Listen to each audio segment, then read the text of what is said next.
Star Network is here. Hold no punches. I'm real revolutionary right now. Support this man, Black media. He makes sure that our stories are told.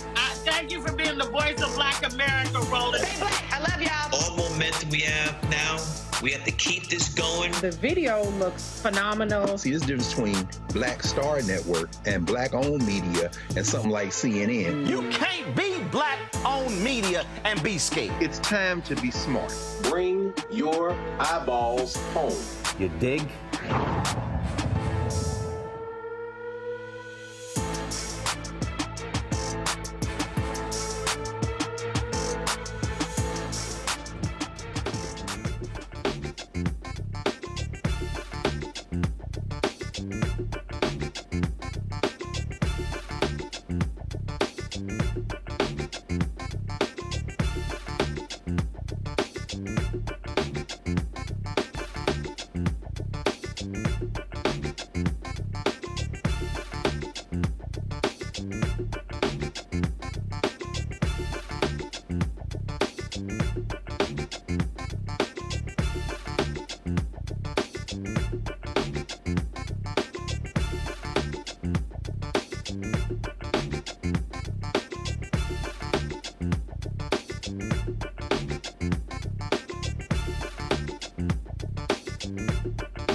Today is Friday, October 11, 2024. Coming up on Roland Martin Unfiltered, streaming live on the Black Star Network.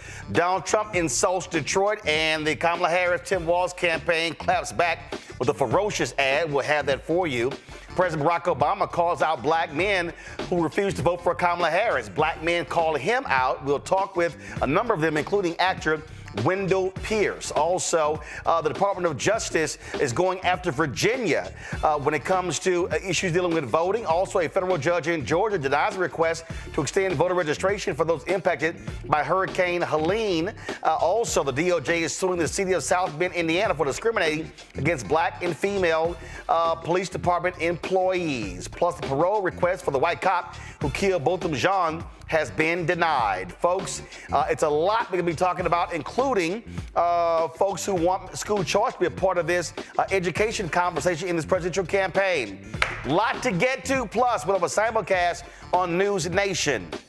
It's time to bring the funk. I'm Roland Martin Unfiltered on the Black Star Network. Let's go. He's got it. Whatever the biz, he's on it. Whatever it is, he's got the scoop, the fact, the find. And when it breaks, he's right on time and it's rolling. Best believe he's knowing. Putting it down from sports to news to politics. With entertainment just for kicks, he's rolling. It's on go, roll, y'all. It's Roland Martin, yeah. Rolling with Roland now. He's funk, he's fresh, he's real, the best, you know he's Roland Martin now.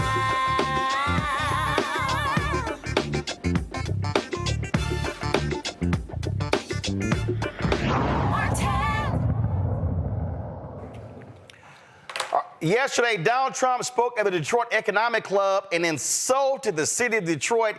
This is what he actually said. I don't think anything that we're talking about today is high on our list. The whole country is going to be like, you want to know the truth? It'll be like Detroit. Our whole country will end up being like Detroit if she's your president. You're going to have a mess on your hands. She just Pissed off a lot of folks in Detroit, and the campaign, the Vice President Kamala Harris and Governor Tim Walz, they clap back.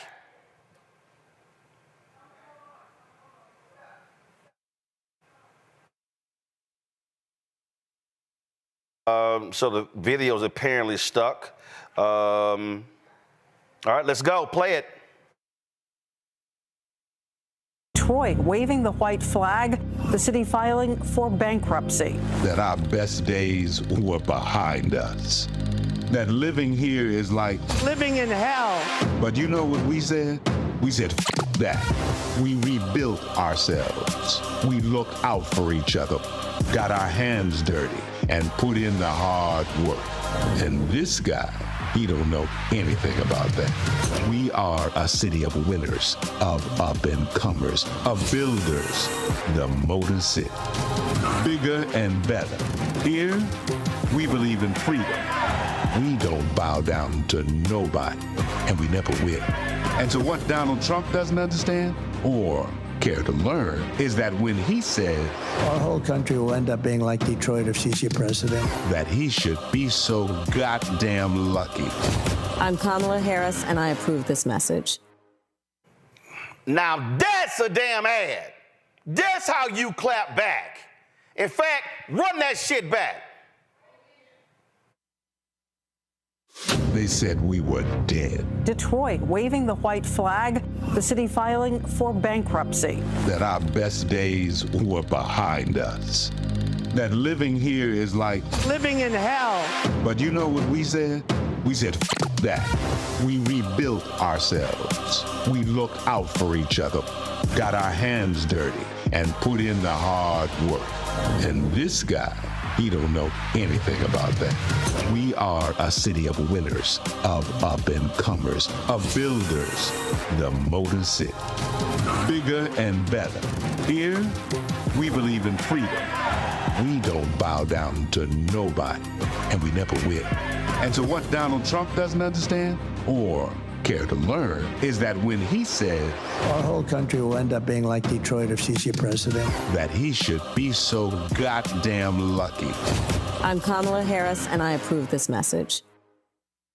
Man, that's what I'm saying. Michael Imhotep hosts African History Network show out of Detroit. Matt Manning, civil rights activist, civil rights attorney out of Corpus Christi. And joining us in studio, Mondale Robinson, principal of the Black Male Voter Project and also mayor of Enfield, North Carolina.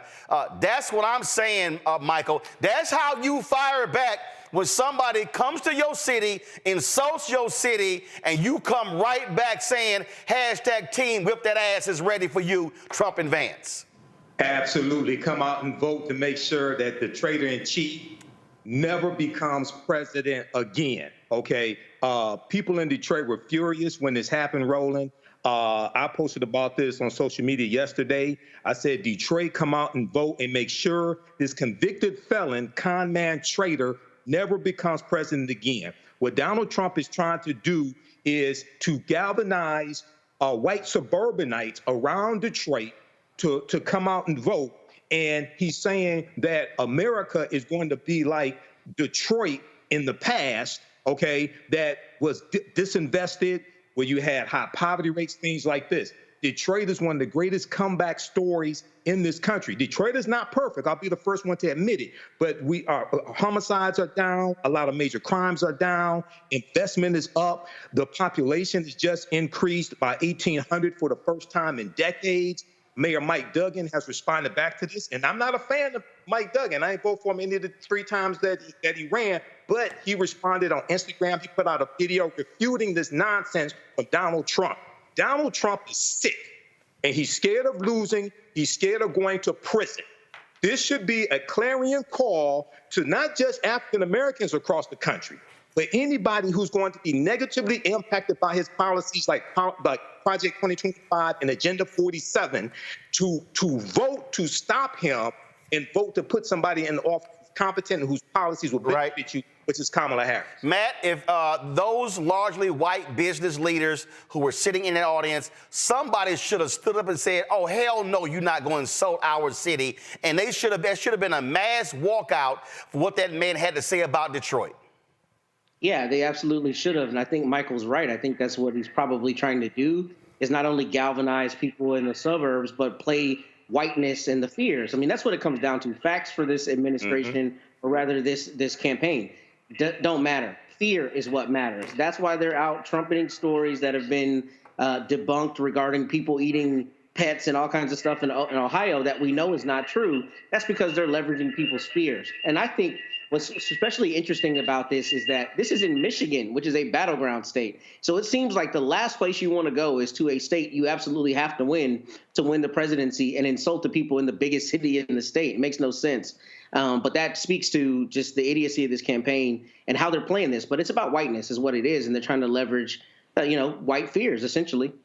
Yeah, let's remind people here that it was Donald Trump in 2020 who attacked black voters in Detroit, Atlanta, Philadelphia, Milwaukee. In addition, according to Jack Smith's recent filing, go to my iPad, one of the officials with Donald Trump literally said, let's make them riot. A Trump campaign operative said, let's make them riot.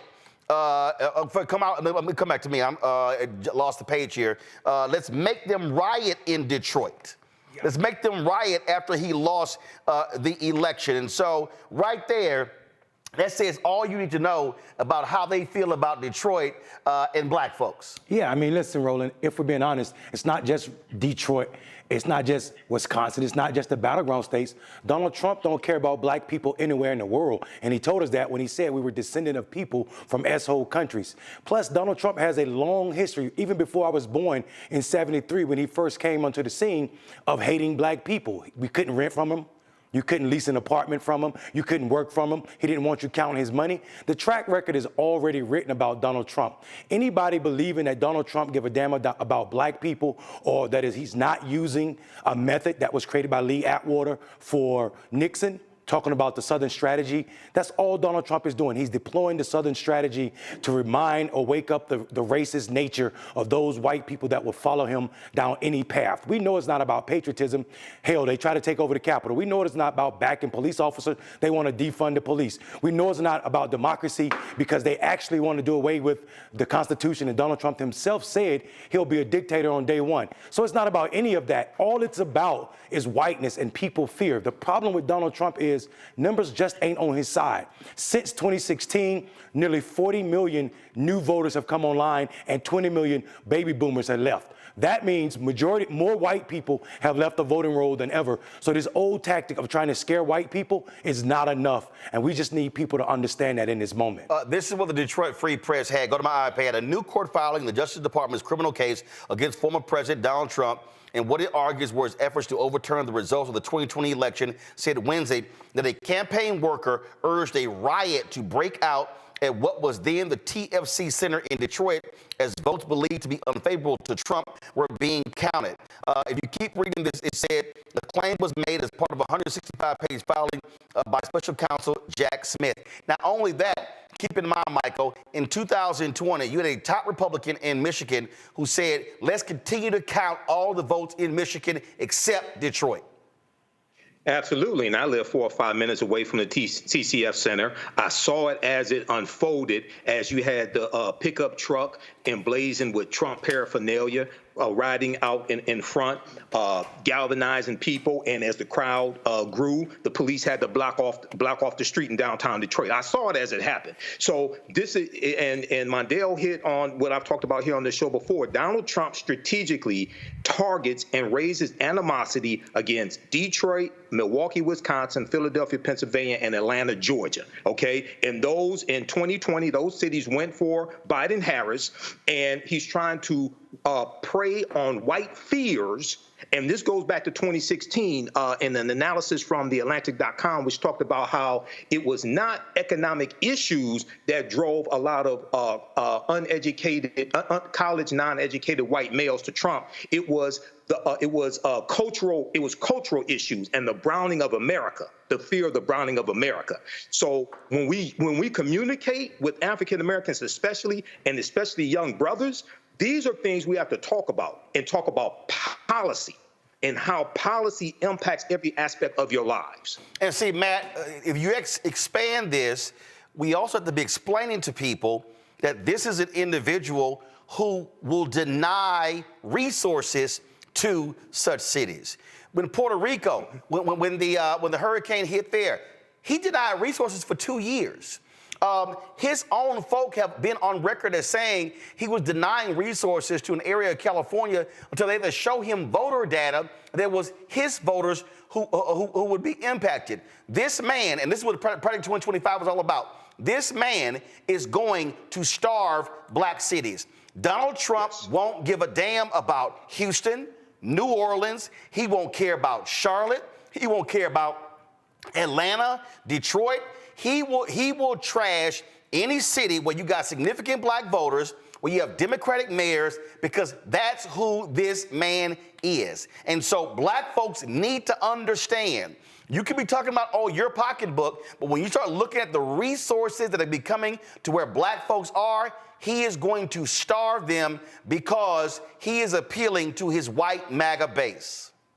Yes, full stop. I'm so glad you said that, because that's a really astute observation. But that's not only Donald Trump. Let's be honest. That's what Republicans do around the country. They starve the black part of town. They don't give it resources. And then when that part of town has issues or becomes economically advantageous, they now do what? Go in and steal the land, gentrify, and call all the people there mongrels. I mean, that's a strategy we've seen across the United States. And the problem with this, especially to your point, not only is Trump going to deny those resources, and not only is he not going to be truthful about the denial of those resources, that denial of resources is going to be exacerbated in states like Texas, where Greg Abbott, who wants to be booty buddy with Trump, is going to say, I'm not accepting Medicaid dollars. I'm not accepting federal monies for all the people who need it in the state. All that does is make those kinds of denials that much worse in states like this, where your governor is going to do everything that he can to politically be top of mind to try to succeed Mr. Trump and to try to be a part of his closer entourage. We've seen that. Greg Abbott has done that. We know that. So not only is Trump going to deny it, but it's going to be exacerbated in places where DeSantis, Abbott, and others want to be a part of his same ilk. Mondale, this is what a tweet from one of your fellow mayors, the mayor of Detroit, Mike Dugan, he put out. Detroit just hosted the largest NFL draft in history. The Tigers are back in the playoffs. The Lions are headed to the Super Bowl. Crime is down and our population is growing. Lots of cities should be like Detroit, and we did it all without Trump's help. Yeah, listen, I mean, Roland, if we're being honest, this doesn't matter to anybody on that side. Trump followers aren't following him for truth. I mean, this guy told more than 30,000 lies. That's 20-some lies per day when he was in the White House. That is not the nature of what's going on here. These people are not following Trump because he is Jesus. They're following him because he's the new Jesus. He's a white Jesus that will push white supremacy above all issues and at any cost, regardless of what Americans we're talking about, but for white people. And you have to be a white person that loves white people. And I don't care if people are upset about that thought, but that's what we're seeing here. When you see someone willing to go to this length. I will say this, though. We don't need to talk or explain to black people what's happening with Trump. We see it. Black people know it. I think the world is missing what black people are saying, especially the young brothers. Young brothers aren't saying that they discount progressive ideas. They're just saying that the tactics that we use are not beneficial to their life or how they are reached. We see this because every election cycle since Donald Trump's come on the scene, black men have shown to be more progressive. 2020, Trump got less of the black male vote than he did in 2016. 2022, we saw more black men voting progressive. In 2023, we saw something that we never thought we would see. In Ohio, black men outperformed everybody on women's right to choose. The closest demographic to us were black women, and they were 8 percentage points behind us. We even voted more for women's right to choose than we did for the legalization of marijuana. So what I think I'm hearing is people are afraid because of Donald Trump's tactic. That means they're working even on some of us, because I know to believe that black men don't understand what's happening right now with Donald Trump is to say that we're living in silos, and black men just ain't. We're at the bottom of all social markers, man. Well, bottom line is this here. What I need black folks to understand is when Donald Trump is sitting here lying, and when he rolls out certain black people and he says that, this rapper or this rapper, when you got a Kodak Black who's of Haitian descent saying, I'm still going to vote for Trump after what that man said about Haitians, that tells you right there the kind of person that you're dealing with. And so what our folks also have to understand this ain't a moment where you sit on the fence. This is not a moment where it's like, well, you know what? And I hear this all the time. Well, both parties, they really are the same. Actually, they're not. And in a moment, we're going to play my interview with Wendell Pierce. I need people to understand, even when we're having this conversation about both parties, the issue is not party. The issue is your interest. And see, and that's where people keep getting caught up. When I hear a lot of these brothers and sisters, man, the Democratic Party ain't this, they ain't that, ain't nothing happened in 60 years. But first of all, we know that's a lie. But you do have to step back and begin to say, wait a minute, what are the issues that I actually care about? And then when I start looking at the data, how does that actually line up? That, to me, is how we must be thinking about this. And I think too many people, when they are talking about these issues, talking about what's going on, out here, they're caught up in a lot of this chatter you're hearing from a bunch of mealy-mouthed individuals who don't know nothing about public policy, and y'all know they are, all those so-called YouTube, TikTok, Instagram political scientists who are telling you that your vote, you get nothing for your vote, none of that stuff matters. Well, guess what? All of them are lying. And see, I'm not even going to give them any shine by mentioning their names, but a bunch of them look like us. And a whole bunch of folk follow them. And I see y'all tweets, oh, you need to debate so-and-so, Dr. So-and-so, and debate so-and-so. I don't debate and waste brain cells with fools. And so we need to understand what's going on here. There are chaos agents who look like us. And there are individuals who some of y'all watch, listen to, who don't give a damn about black people. I love this billboard that's up in Miami right now. I saw it on social media. It says, Haitians who respect themselves don't vote for Trump. Respect Haiti. Go to bit.ly/Haitian votes to make your plan to vote. I love that because that's saying you don't vote for somebody who disrespects your people. And black folks, that includes us. Gonna go to break. We come back. We're gonna talk about black men, the truth about black men and voting. We're going to first start with actor Wendell Pierce, and they're going to have a roundtable conversation with nothing but brothers, because I don't understand when you have conversations about black men and voting, you got sisters in the conversation. You don't have brothers talking about sisters voting. So we're going to have that conversation right here on Roland Martin Unfiltered on the Black Star Network. He told us who he was.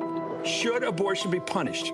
There has to be some form of punishment. Then he showed us. For 54 years, they were trying to get Roe v. Wade terminated, and I did it, and I'm proud to have done it. Now Donald Trump wants to go further with plans to restrict birth control, ban abortion nationwide, even monitor women's pregnancies. We know who Donald Trump is. He'll take control. We'll pay the price. I'm Kamala Harris, and I approve this message. In 2016, Donald Trump said he would choose only the best people to work in his White House. Now those people have a warning for America. Trump is not fit to be president again. Here's his vice president. Anyone who puts themselves over the Constitution should never be president of the United States. It should come as no surprise that I will not be endorsing Donald Trump this year. His defense secretary. Do you think Trump can be trusted with the nation's secrets ever again? No. I mean, it's just irresponsible action that places our service members at risk, places our nation's security at risk. His national security advisor. Donald Trump will cause a lot of damage. The only thing he cares about is Donald Trump. And the nation's highest-ranking military officer. We don't take an oath to a king or a queen or to a tyrant or a dictator. And we don't take an oath to a wannabe dictator. Take it from the people who knew him best. Donald Trump is a danger to our troops and our democracy. We can't let him lead our country again. I'm Kamala Harris, and I approve this message. I get it. The cost of rent, groceries, and utilities is too high. So here's what we're going to do about it.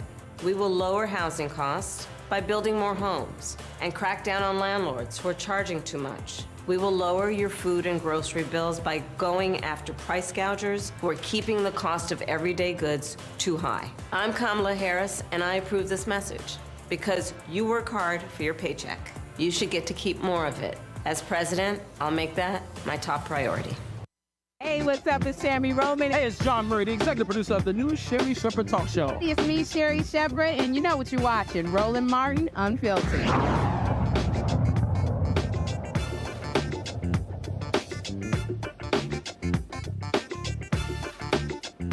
All right, folks, welcome back to Roland Martin Unfiltered. Yesterday, former President Barack Obama was in Pittsburgh speaking on behalf of the Harris campaign, a big rally last night. Before that, he visited a campaign office and said some things about black men voting for Vice President Kamala Harris. I'm going to play some of what he had to say. Watch this. I'm going to go ahead and just speak some truths, if you don't mind. Yes. Because my understanding, based on reports I'm getting from campaigns and communities, is that we have not yet seen the same kinds of energy and turnout in all quarters of our neighborhoods and communities as we saw when I was running. Now, I also want to say that seems to be more pronounced with the brothers. So if you don't mind, just for a second, I'm going to speak to y'all directly and say that when you have a choice that is this clear,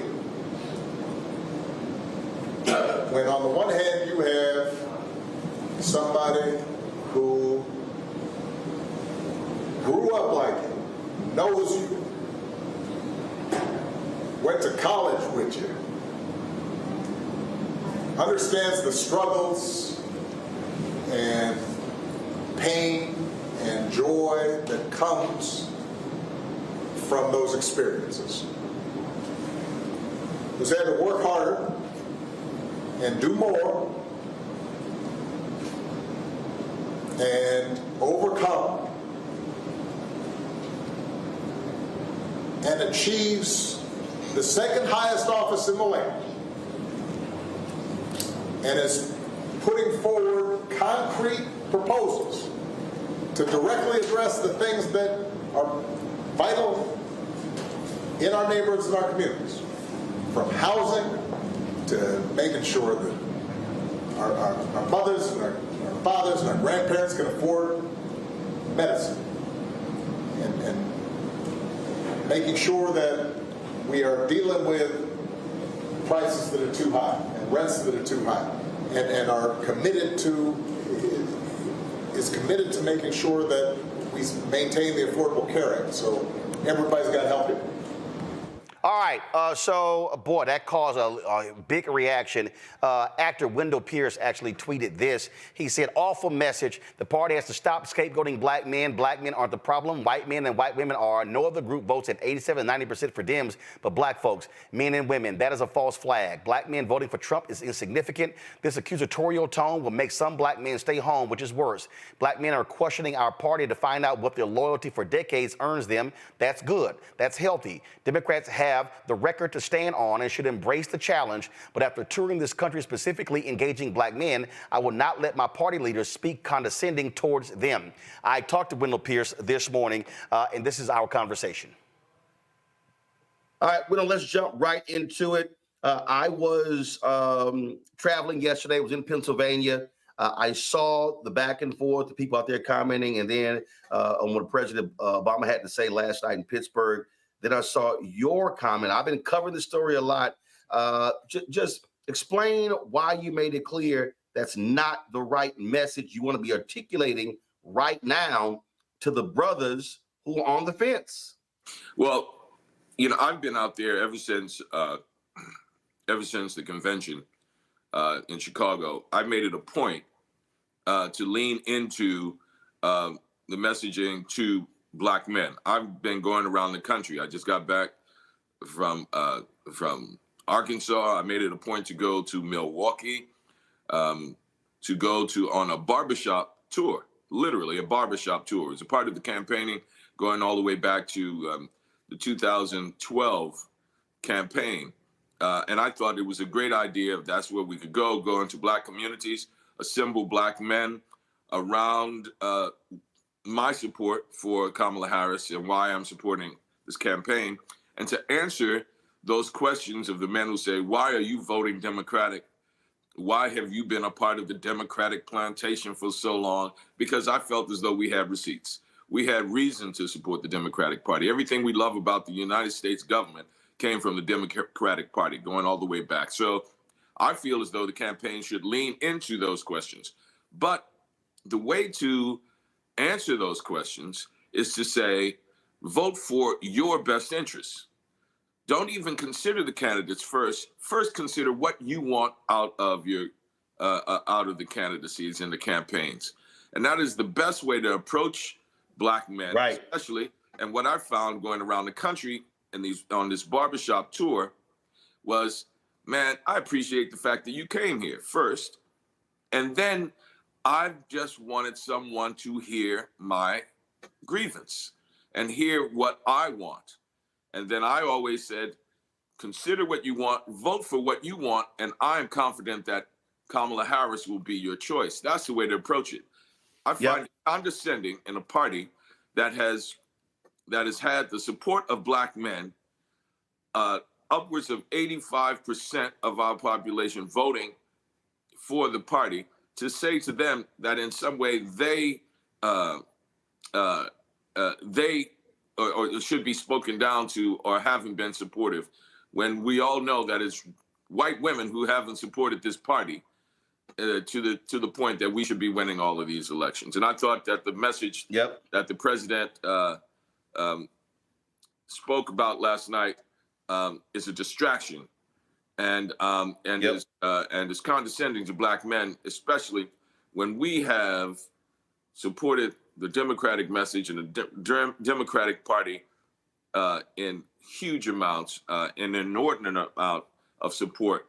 And that's the last group that you should be condescending to. Well, you said something that is key when you said you got a messaging problem. You're not explaining what you've done. So here's the deal. I've been showing this chart for several days. My man Chris Toller at Black Voter Project sent it to me.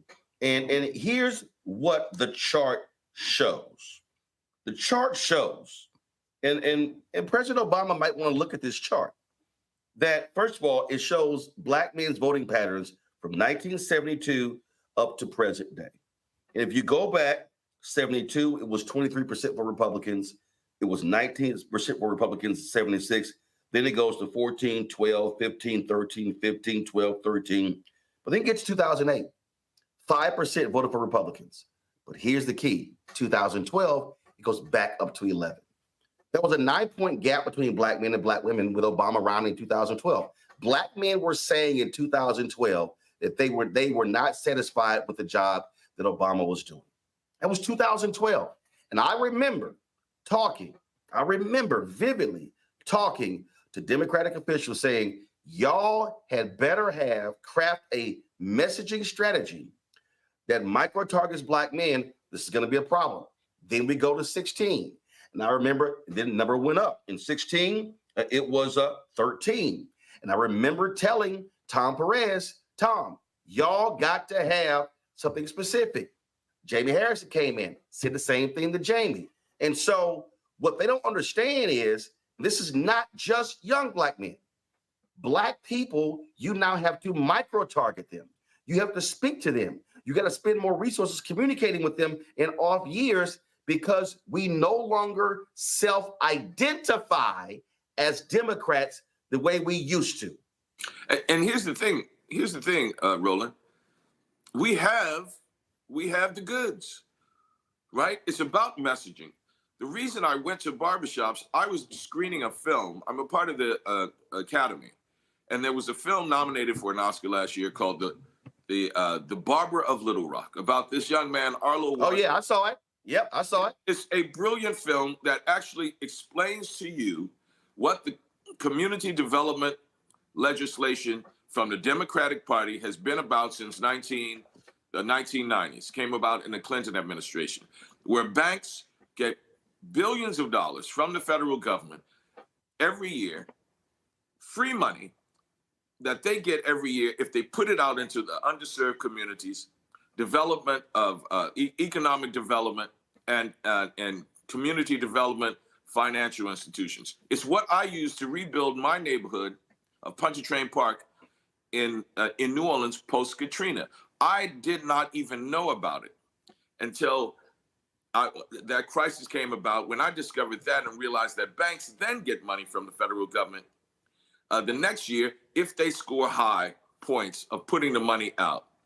It has been one of the most successful programs to rebuild our communities, to have community development happen in our communities. And cities are using them because we now have come to understand it as being community development block grants, right? Cities use them all the time. But Arlo Washington used it to create a bank in his community, underserved, hadn't been there for years. I used it to rebuild Pontchartrain Park. It is a part of what people are asking for.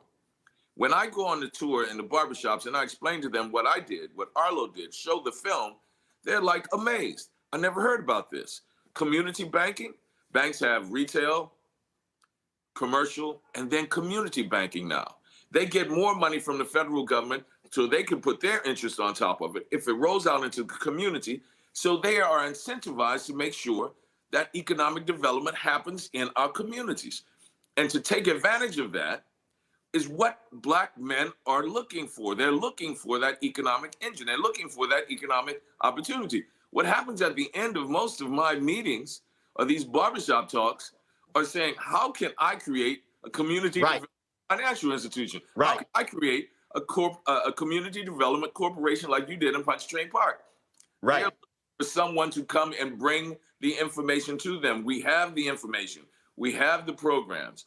We have all of that. Even President Obama has My Brother's Keeper, which is a program that I support and I love and I think it's important. But if you don't get the message to them, you lose them.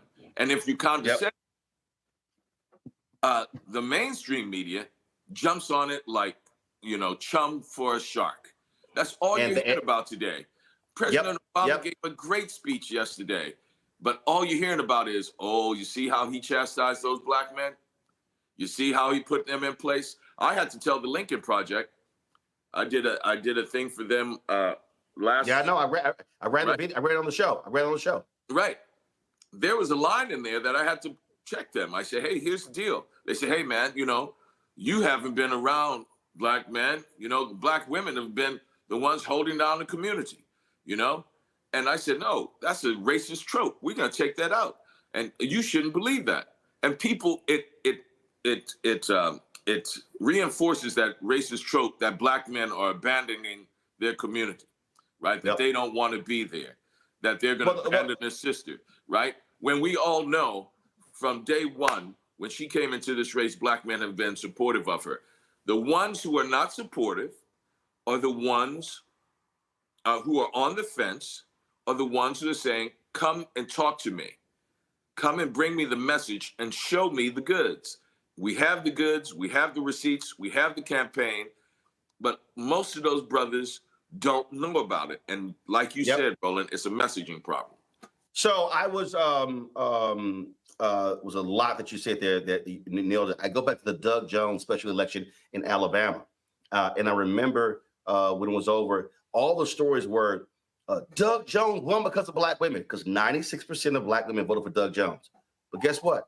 92% of Black men voted for Doug Jones. Right. So I was like, you can't leave that out of the story. But when I look at data, and I was supplied this data by my man, Cornell Beltran. When you look at where Black men and Black women are, stopping Project 2025, 20% men, 23% women. Okay. When you talk about protecting our democracy, 22% blend. This is Black folks. 22% men, 19% Black women. And then preserving rights and freedoms, 21% men, 17% women. And there are a multitude of issues here. So if you are Democrats, Isaac Hayes talks about this here. He says he's able to do crowdfunding and raise the amount of money he has for fan base because the law was changed under President Obama. If you're Vice President Kamala Harris and you're out talking about Black men, you say, I care about your entire being, your mental health, your physical health, your economic health. So the Affordable Care Act made a huge difference in Black health. Right. We talk about the resources for mental health. when you talk about, look, Democrats, this administration gets criticized because they did not pass the George Floyd Justice Act. Who wrote that? Senator Harris did. But it got through the Democratic House. It stopped in the Senate. But also what they did is, this has been the most aggressive civil rights division. Just the other day, I got a press release where they put a cop in prison for beating a black man. But what you're saying is, and I've been saying the same thing, is you have to tell your story. You can't assume people know about all of these things. And also, what has been so effective for in my encounters is when you say, "What do you want?" Don't even think about the candidates right now. What do you want for your family? I start. Then look at the choice. Look at the choice. There you go. I'm confident you pick our side. Whenever I encounter people, Wendell, when they say, "Man, I don't know," I go, "What are the three things you care about?" Because one, I need them to articulate that. And then when they say 1, 2, 3, I then say, this is where she stands on this. This is where most Democrats stand on this. This is where Trump stands on this. Republicans stand on this. And now here's your choice. So if you tell me I want to combat white supremacy, I'm going to say Republicans voted against the bill after 10 black people were killed in Buffalo to root out white supremacy in the military and police department. Absolutely. That was a bill by Jamal Bowman. It's a fact. It's right there. It's on the record. Donald Trump is going on a tour saying we're going to rename our bases after these Confederate generals. We're going to go back to the name. He was at Fort Liberty the other day saying this will be Fort Bragg again. The crowd erupted. And they erupted. So it's really important. Also, there are those who do not have our best interests at heart, and that's in the mainstream media too. As much as they claim, the mainstream media is liberal, this liberal bastion of manipulation. President Obama was so brilliant yesterday, but I was at work. The only thing I heard about was that he chastised black men. Black men. There you go. Point. He told black men in their place. It was all over the news, and it reminded me of the speech he gave at Morehouse. At Morehouse, yep. Right. Yep. I knew you were going there. Every opportunity they're going to look for to put that wedge in there, to disrupt, to destroy, to promote this idea of black men aren't going to college, aren't having their own business. I literally went to bed last night, Roland, and I said, hold on. Let me see if there is some validity there. I can't think of the brothers. And I am on a stream with a whole bunch of black Republican men, right? Young and old. And actually right now, more than any other time, they're voting for Kamala Harris. They're like, hey man, no, now it has gone too far. You know, they used to hold their nose and take those tax cuts, right? That's what it was all about. And now even the eldest black Republican on that thread I'm on is saying, I'm done with this. I'm done with him. We'll be able to do it. I'll take that corporate tax cut because it's close to the grand bargain that Obama had anyway, right? There's no details. The grand bargain had a corporate tax rate of 25%, right? Trump has 21%, just 4% more. And they got rid of Boehner, right? They got rid of Cantor because he did, they did the grand bargain. She has said, put it out there, 28%. Corporate rate of 28%, and then lower the rate of taxes on the middle class. And that's how we'll be able to fund everything. And I was talking to a brother who's a business owner in Houston, and we discussed that. And he said, hey man, you know, that loan tax rate put $500,000 more in my pocket. And I said, okay, well then what you should then be lobbying for, you should be saying, okay, Vice President Kamala Harris, if you do that, put a dollar amount on that corporate tax rate. Say any business that below $50 million, stagger it. You should say, if you are a small business and you do 50 million or less in revenue, you should pay the lower tax rate. Anybody over 50 should pay the higher, because 95% of all Black-owned businesses are have $5 million in revenue or less. Right. And I said that's one way for you to do it. And he was like, you know what? That's an absolutely good point. And then just briefly, yeah. You look at the other side, and his whole thing is tariffs.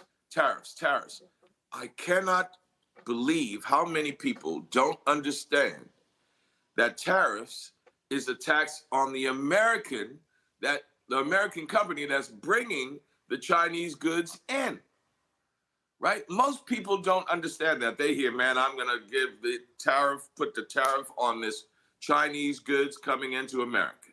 And it sounds like, boy, Donald Trump is gonna stick it to the Chinese. Right. But actually, the transaction has already happened, right?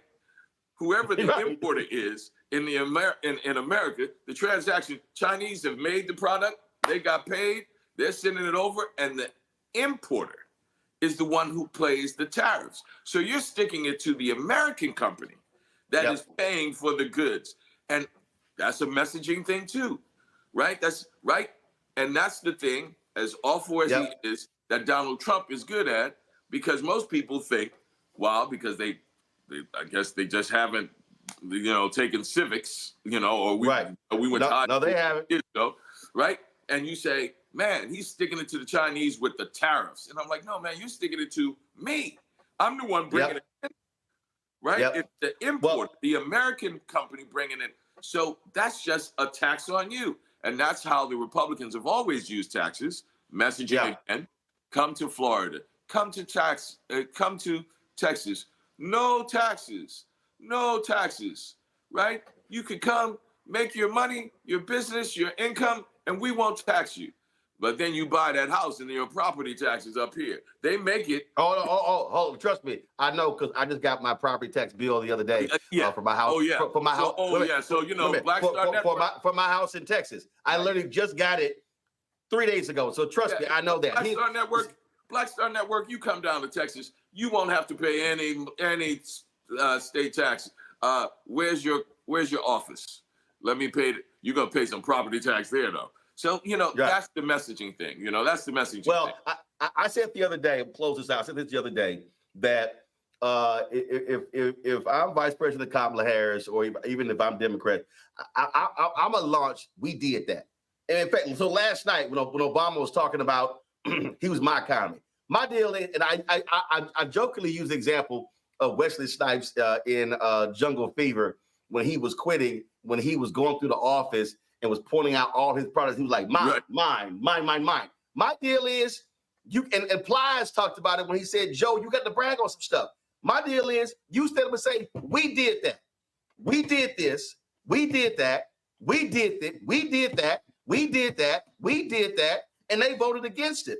And so this is about data. It's about information. This is exactly what we did. You're right. You speak to that. You say that to brothers and sisters. You say that to white folks, Latinos, and others. Then your message resonates. And you lay out what I'm actually going to do as well. And so if I'm Vice President Kamala Harris, people don't realize this, Wendell, when the First Step Act passed the democratically controlled House, it went to the Senate. It was Senator Harris, Senator Cory Booker, Senator Dick Durbin, Republican Chuck Grassley said, this bill ain't good enough. And they made changes to it. Again, so when Trump is taking credit, he's taking credit for stuff where they say, we did that. And so I would love for her to say, oh, there will be a Second Step Act.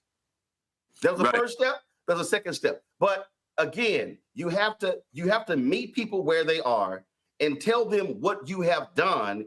And if they go, dang, I didn't know that, well, here's how you can get more information.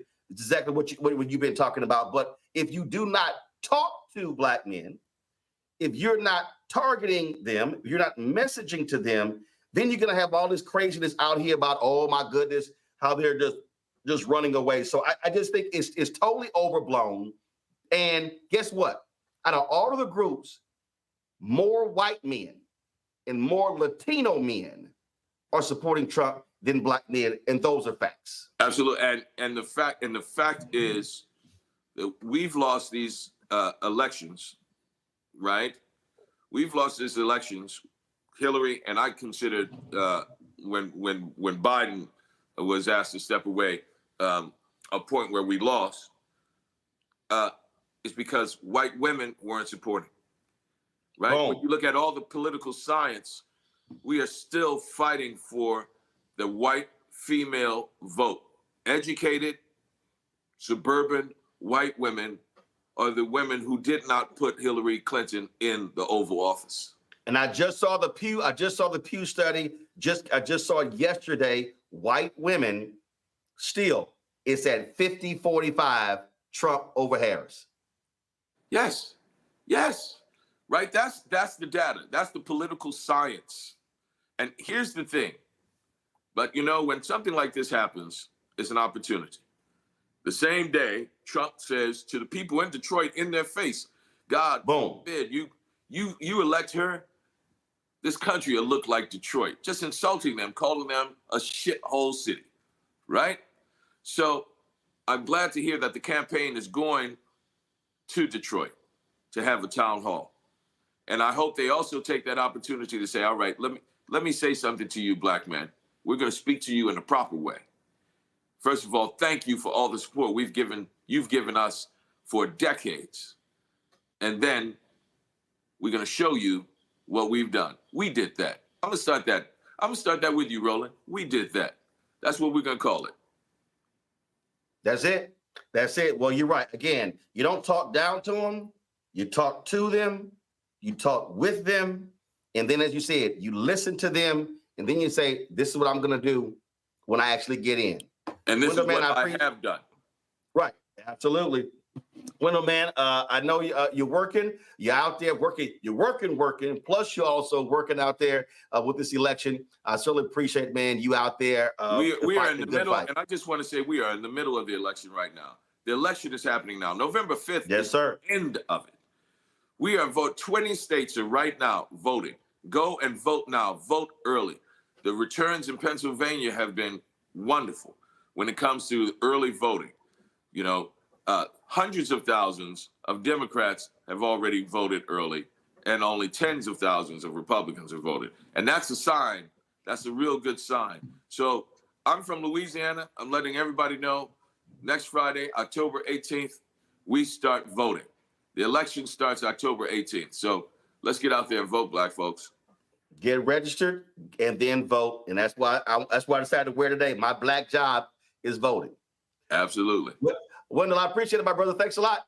I appreciate you. Thank you, Roland. All right, folks, quick break. Come back. I'm going to be live on News Nation and Roland Martin Unfiltered. Then we're having our Black Male Conversation right here on the Black Star Network. Bob and I both voted for Donald Trump. I voted for him twice. I won't vote for him again. January 6th was a wake-up call for me. Donald Trump divides people. We've already seen what he has to bring. He didn't do anything to help us. Kamala Harris, she cares about the American people. I think she's got the wherewithal to make a difference. I've never voted for a Democrat. Yes, we're both lifelong Republicans. The choice is very simple. I'm voting for Kamala. I am voting for Kamala Harris.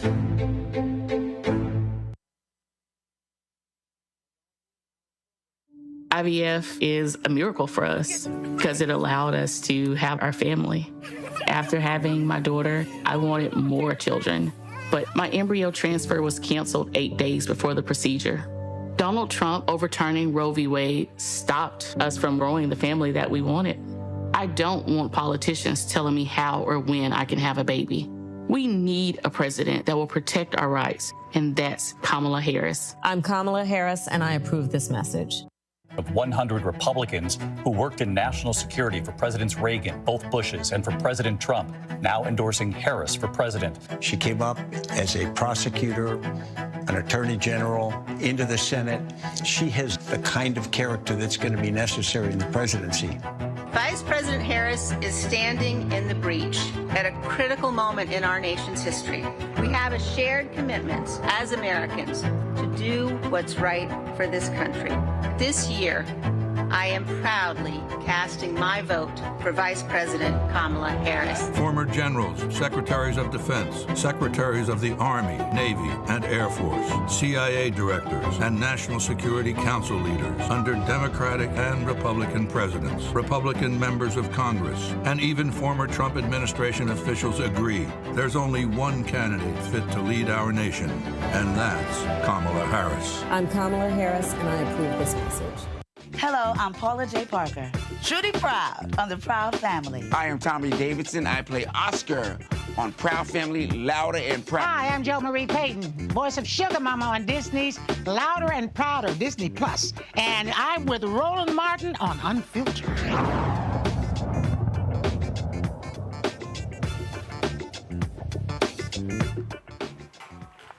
All right, folks, welcome back to Roland Martin Unfiltered. So here's what's happening. I'm going to be live on News Nation in about 5 minutes here on the show. We still have Michael Imhotep, Matt Manning. We also have Mondale Robinson joining us as Khalil Thompson, Executive Director of Win with Black Men. Glad to have everybody here. So the conversation I'm going to be having there is also dealing with black men. One of the things, Khalil, I'm going to start with you that's just cracking me up. Like all of these folks out here keep talking about, oh my God, this record number he's getting. Chris Toler of the Black Voter Project has been breaking it down. That doesn't exist. No. And so what you have here, this reminds me of what happened when Stacey Abrams was running for governor. And all of these people, they don't know what the hell they're talking about. And then they also are looking at polling that vastly underreports African Americans, and they're making these assumptions that, oh yeah, he's going to get 25, 26% of the black vote. In every black poll we've analyzed, it doesn't exist. Exactly. The two biggest voting blocks for the Progressive and Democratic Party, number one, black women. Right behind them, it's single digits in percentage in between, black men. So what are we talking about? Why are we not talking about other demographic groups or socioeconomic groups that are not showing up for the Democratic Party or progressives at a larger degree? I think it's a red herring, it's a false flag, it's an incorrect narrative to keep pushing out that there's the division between black men and black women, especially as they're voting. It just does not exist. Well, again, Mondale, what's so crazy listening to all these people, they ain't talking to black people. They ain't talking to black men. I've had every black-specific poll on this show, and they totally look different than these other mainstream polls. Yeah, I mean, listen, I don't even really care about polls simply because I have too much data on black men at Black Men Voter Project. We have more than most, if not all, organizations doing this work. And what I mean by that is there's never been a time, ever, that black men didn't vote more for black women than anybody else anytime a black woman's name is on the ballot. That's not going to change in this election cycle. And in recent history, Republicans have never got more than 8 to 12% of black men vote. That's not going to change in this election cycle. I've said it earlier, I'll say it again. Black men have become more progressive since Donald Trump has come on the scene. If you remember, before Donald Trump in 2015 came on that golden escalator, there was always a rap song or a rapper bragging about Donald Trump. The only rap song that's from real rappers, not the ones that he fabricated, the real rappers about Donald Trump has been F Donald Trump by Nipsey Hussle. That's the last rap song you heard about Donald Trump. People don't know or have intimate relationship with black men. That's why they're talking about this. Even Barack Obama made this misstep. If you heard what he said, it was absolutely ridiculous. Right. He said two things that are absolutely untrue. He said, I don't see the energies and turnout for Kamala Harris that I've seen for me. There's not been a chance to have turnout. There was no primary for Kamala Harris. Second of all, he's discounting what happened in 2012, where majority of black men that were registered to vote sat out his election. They did not turn out and go vote for him. That same number didn't vote for Stacey Abrams in Georgia, and here's what happened. Right. People start saying black men were sexist. I'm not discounting that. 1 second, Roland, because I got to go live to them. So go ahead. Go ahead. We'll come back. Let's do this here, folks. I'm going to come back to this here. So let's take their programming and then get ready to have this conversation.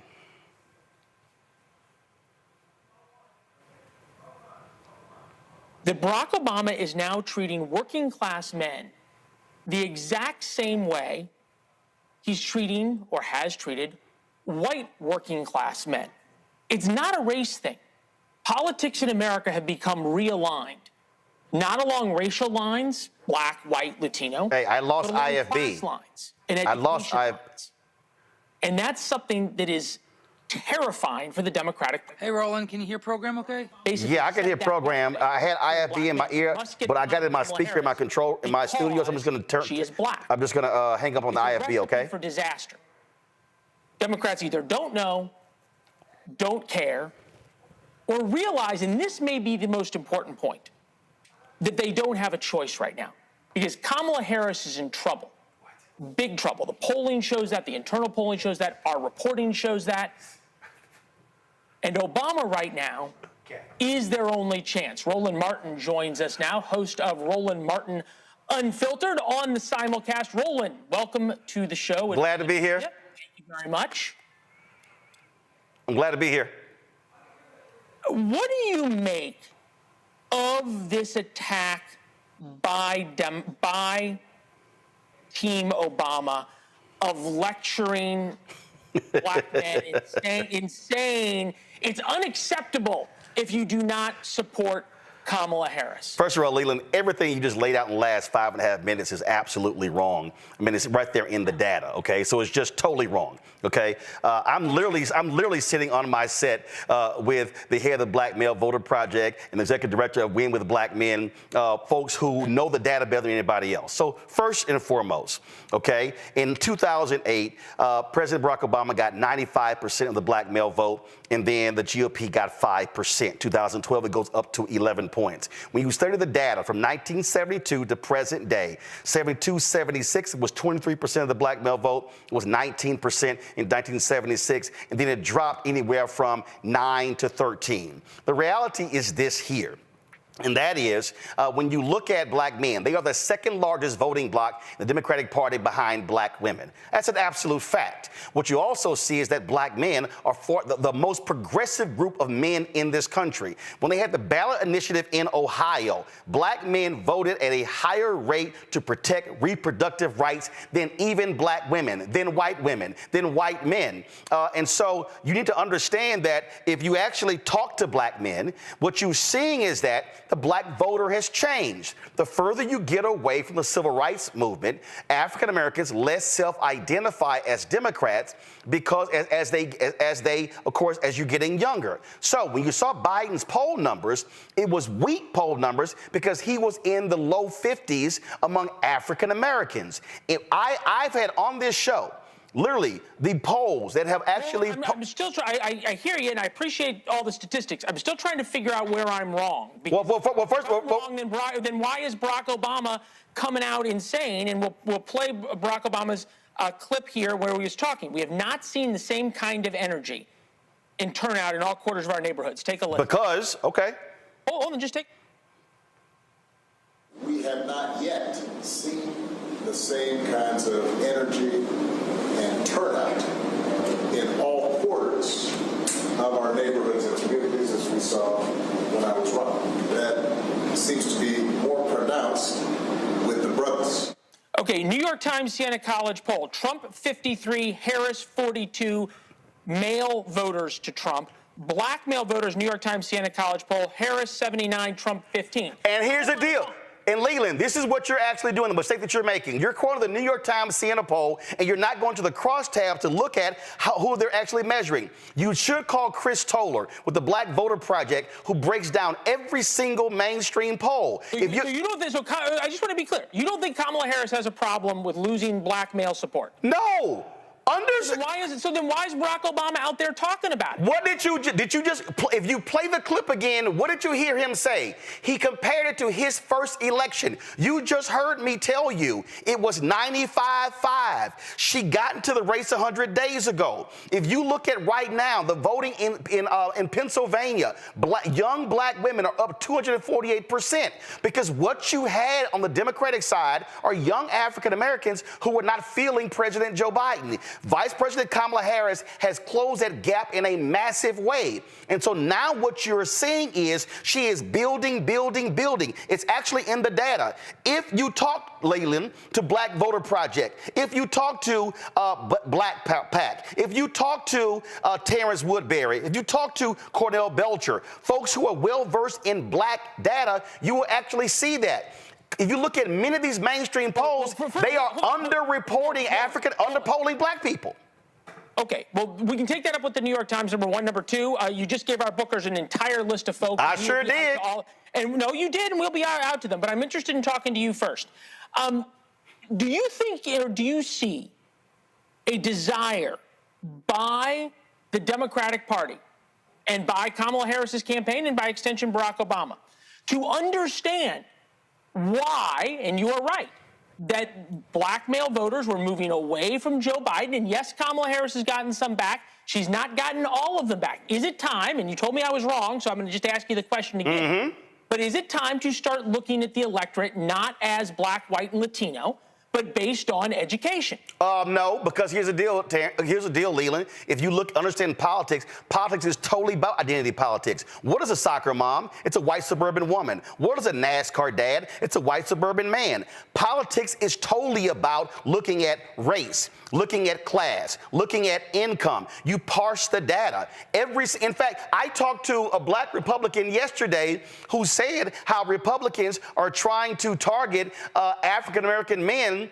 who were formerly incarcerated because of the First Step Act. So if Republicans are talking African Americans and they're talking black men and black women, don't you think Democrats are as well? That's the nature of politics. What you're seeing is, and trust me, you're going to see a rollout over the next several days of an intensive focus from Vice President Kamala Harris on many of these issues.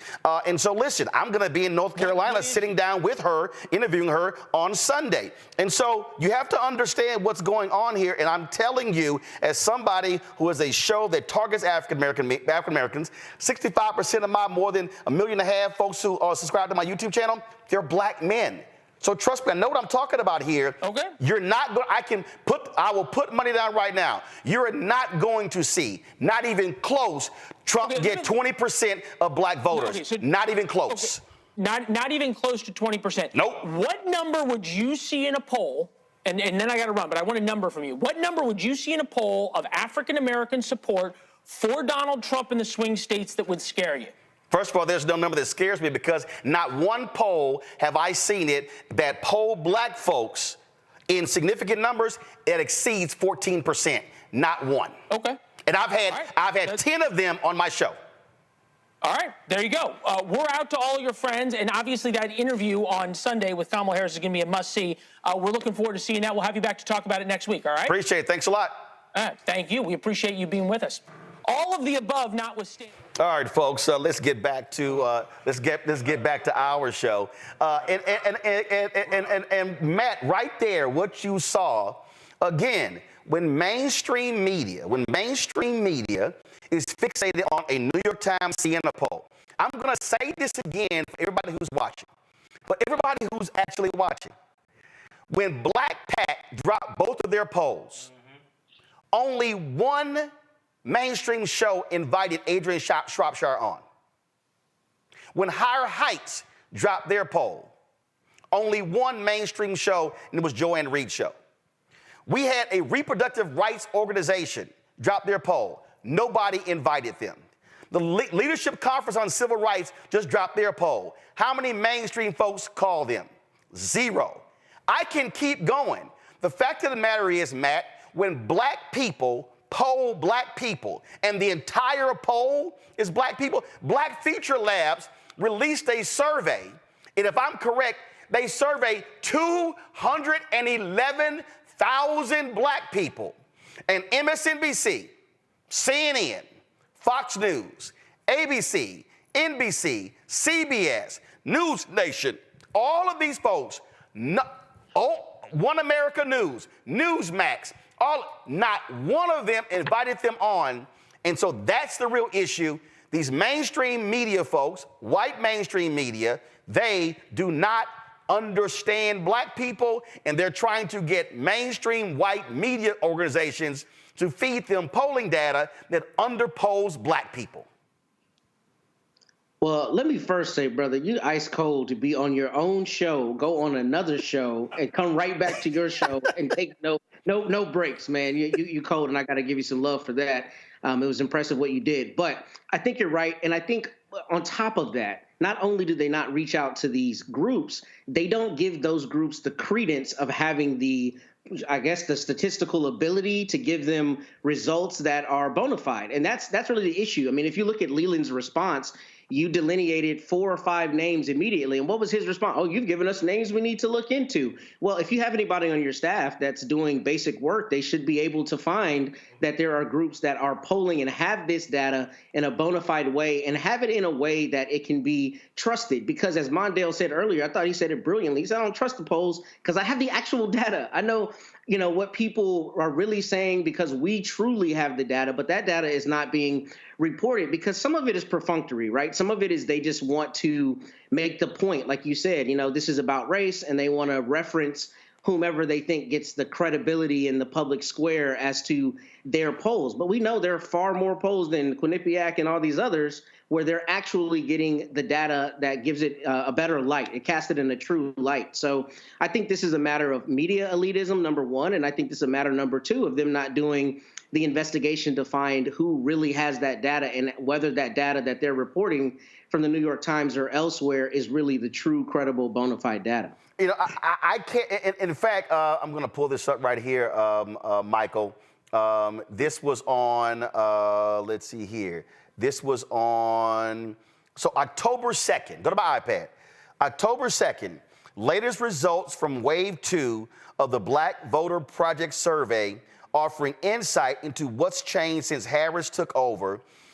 This was an analysis of 2,400 black people. 2,400. Look at this right here. First of all, the second wave fielded July 27th through August 19th, included 1,621 respondents, 1,146 of which were recontacted after participating in Wave 1. The second wave also included an oversample of 475 respondents from 7 swing states: Arizona, Georgia, Michigan, Nevada, North Carolina, Pennsylvania, Wisconsin. Why is this important? These are all black. Right. And so if you want to have a conversation, News Nation, MSNBC, CNN, Fox News, ABC, NBC, CBS, OWN, Newsmax, and all y'all, about what black people think, how about you talk to the folks who only surveyed black people? Whereas the other polls, they got 150, 200, maybe 322 black people. Come on, man. Hold on, Michael, I'm coming back. Well, Roland, when he was teeing up that segment before he brought you on, I knew which direction he was coming from. I've been in media 14 years. I could tell he hadn't talked to any African-American posters, number one. Number two, what a lot of these mainstream media outlets are doing, and when you cite Siena Times, they're usually an outlier. So if that's who you're citing, I already know which direction you're going in. But what you have is a lot of mainstream media who are trying to drive ratings and capitalize on this story. And they're not bringing on African-American posters. You blew them away. If they knew, I think if they knew how much you knew before they brought you on, they wouldn't have brought you on because you totally blew up their whole spot. Okay. So what happens is a lot of these mainstream media outlets don't want to listen to African Americans when it comes to talking about our own community. What's happening here, I disagree with President Obama's approach. I kind of understand what he was trying to do. The main thing that really needs to happen is we have to talk policy and talk issues to African-American men and listen to them so we can explain to them how these policies impact their lives and tell them to compare these policies to Donald Trump, okay? Because it's binary. People, they should definitely look at Donald Trump's policies or his lack of policies and lack of specificity for his policies. So excellent interview, Roland. I just think here, Mondale, again, that what we're dealing with, we're literally dealing with lack of cultural competence. Yes. Bro, listen, not just in the interview I just watched, and I don't know how you do that and not lose your stuff, because ain't no way in hell I could have sat through that. Leland is out of his mind with all of this he's talking about. But what I want to do is I want to go back to that Obama interview, and this is what happened. He gave them a football in a time where we don't need to give them any precisely at all. What he did was he gave an opening, an alley-oop. So now all these people are talking about exactly. it, and as opposed to what the data shows. Right. No. Right. And let's be real clear. Obama should be challenging white men. Yes. Obama should be challenging white women. He should be challenging Latino men. Right. Because the reality is this here. When you look at a lot of these polls, even the NAACP survey that came out, those were brothers who hadn't voted in 2 or 3 elections. Exactly. So there's a difference between a likely voter, who they're talking to, registered voter, and a non-voter. Right. So let me break that down. That's an important fact, and that's what I was going to say about that poll. Here's why black voters, the Black Voter Project is so important as well. Yes, it's all black, but guess what? It's 2,400 people. Most of these national polls for 300 million voters is about that same size. Black people are 20% of the population, so they are absolutely catching what black people are feeling in that Black Voter Project poll. But what I want to say, though, also is there are 9.6 million black men that are registered to vote in this country. 9.6 million, right? Of that 9.6 million, 52% have not voted in the last 4 federal elections, or only 1, with the majority of them being non-voters. Non-voters. That is not a critique of black men. It's a critique of these tactics that we see that the brother is deploying, Barack Obama, in his point. What I meant by him giving him a football was he actually have people online right now, black women saying things to black men that are pushing back on the way he was talking to brothers. You have sisters saying, go call your mom and get a hug. Y'all are wet. Hit dogs will holler. It's not hit dogs will holler. We just said black men are the biggest supporter of this candidacy. Right. Out of everybody in this nation, and now you're tearing them down. If you look at how you form new habits based on the studies from MIT, the habit loop, you can't be using negative actions. You can't be, that's black vernacular for you. You can't be using negative actions thinking you're gonna motivate people who don't normally participate to bring out new behaviors. I am so ticked off that Barack made this kind of a stumble when he's the type of president that he was, and also black person he is. He did this with the beer garden, with Skip Gates. He did this at Morehouse. You and I met, Khalil, in 2007 on the Obama campaign in North Carolina. These type of missteps weren't happening this late in the game then. We can't afford to make them right now at all. And Khalil, here's something that, and again, let me be real clear. I don't want to make this all about Obama. Right.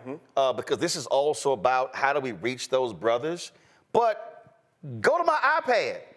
I'm going to need Obama to own up to something himself. In 2008, Slim. 5% of black men voted for GOP. Right. 95% voted for Senator Barack Obama. My God. 4 years later, the number was 87% voting for Obama and 11% voting for Romney. Why? Because black men said in 2012, we don't think he did enough for us. Yeah. So Obama lost 6 points among black men. And in 2012, I said, Democrats, y'all better be paying attention. I said, that's a warning sign, because not only with that number, there was a 9-point gap between black men and black women, Obama-Romney. That's why when the 16 came, I kept telling sisters, stop saying this is misogyny. Stop saying this is sexism. Right. Because you got to go back to what happened in 2012. Right. And what you're seeing is black men are saying, just like young black women, they're saying, if you want my vote, you got to court me. You got to talk to me. You got to message to me. You got to communicate to me. Whenever you look at anybody who is really 55 plus, and the reason I know this in my bones, I'm 55. I started watching this with my generation. I remember the conversations that were happening among my peers at Texas A&M. And I was sitting here saying, okay, this is a different conversation these black folks are having from their mamas and daddies. And so then when you start seeing black folks get more education, make more money, we start operating in tax brackets our parents were never in. The reality is this, my mom and dad combined never made more than $50,000. My third job in the business, I was at $45,000. I've made more money than my parents annually over the last 20 plus years. And then when you start talking about, when you start pushing entrepreneurship, what does that mean? Black folks start talking about corporate taxes. Hell, when you didn't own nothing, you didn't even think about corporate taxes. And so what folk don't understand is that this generation is saying, Democrats, white Democrat consultants, y'all got to stop doing the same thing to attract black people. That's what the numbers are bearing out. And so what these white campaign managers got to do, and these white strategists got to realize, and what people like Future Forward, the PAC that got, I'm going to show in a minute, what Greg Sargent, how Democrats are putting them on blast with their strategy, they keep running the 1984, 1994, and I dare say Obama plan from 2008 that don't work in 2024. It can't. We don't need you to show up in our churches and our community at this time in October. We are persuasion voters. We always have been. We've just been taken for granted to believe we're only mobilization voters. 41% up voter registration in Georgia, 110% up voter registration in Pennsylvania since 2020 in both of those states. We are seeing that there is an appetite in our communities for black voters want to turn out and they want to vote. They want to participate in this election. While I disagree with what my President 44 said, I appreciate that he's called us to task in this moment, because now the news cycle has only been about black men for the last 24 hours. If that can be a continued conversation, I am happy that we're talking about Terrence Woodbury, that we're talking about Black Male Voter Project, that we're talking about Win with Black Men, that we're talking about Black Men Vote, that we're talking about Black Men Bill down in Georgia and John Taylor, and the others that are meeting in YMCA community halls, church basements that are continuing to do this work. So yes, do I wish this was his moment, that he stepped out the wrong way and how he spoke to us? I still think it was important that in the comment he said yet. I think that's a very important word that was missed by a lot of reporters this morning. Right. He just hasn't seen it yet, which leaves open the door that, brothers, you have the opportunity to show up in this election in a very important way, and you still can.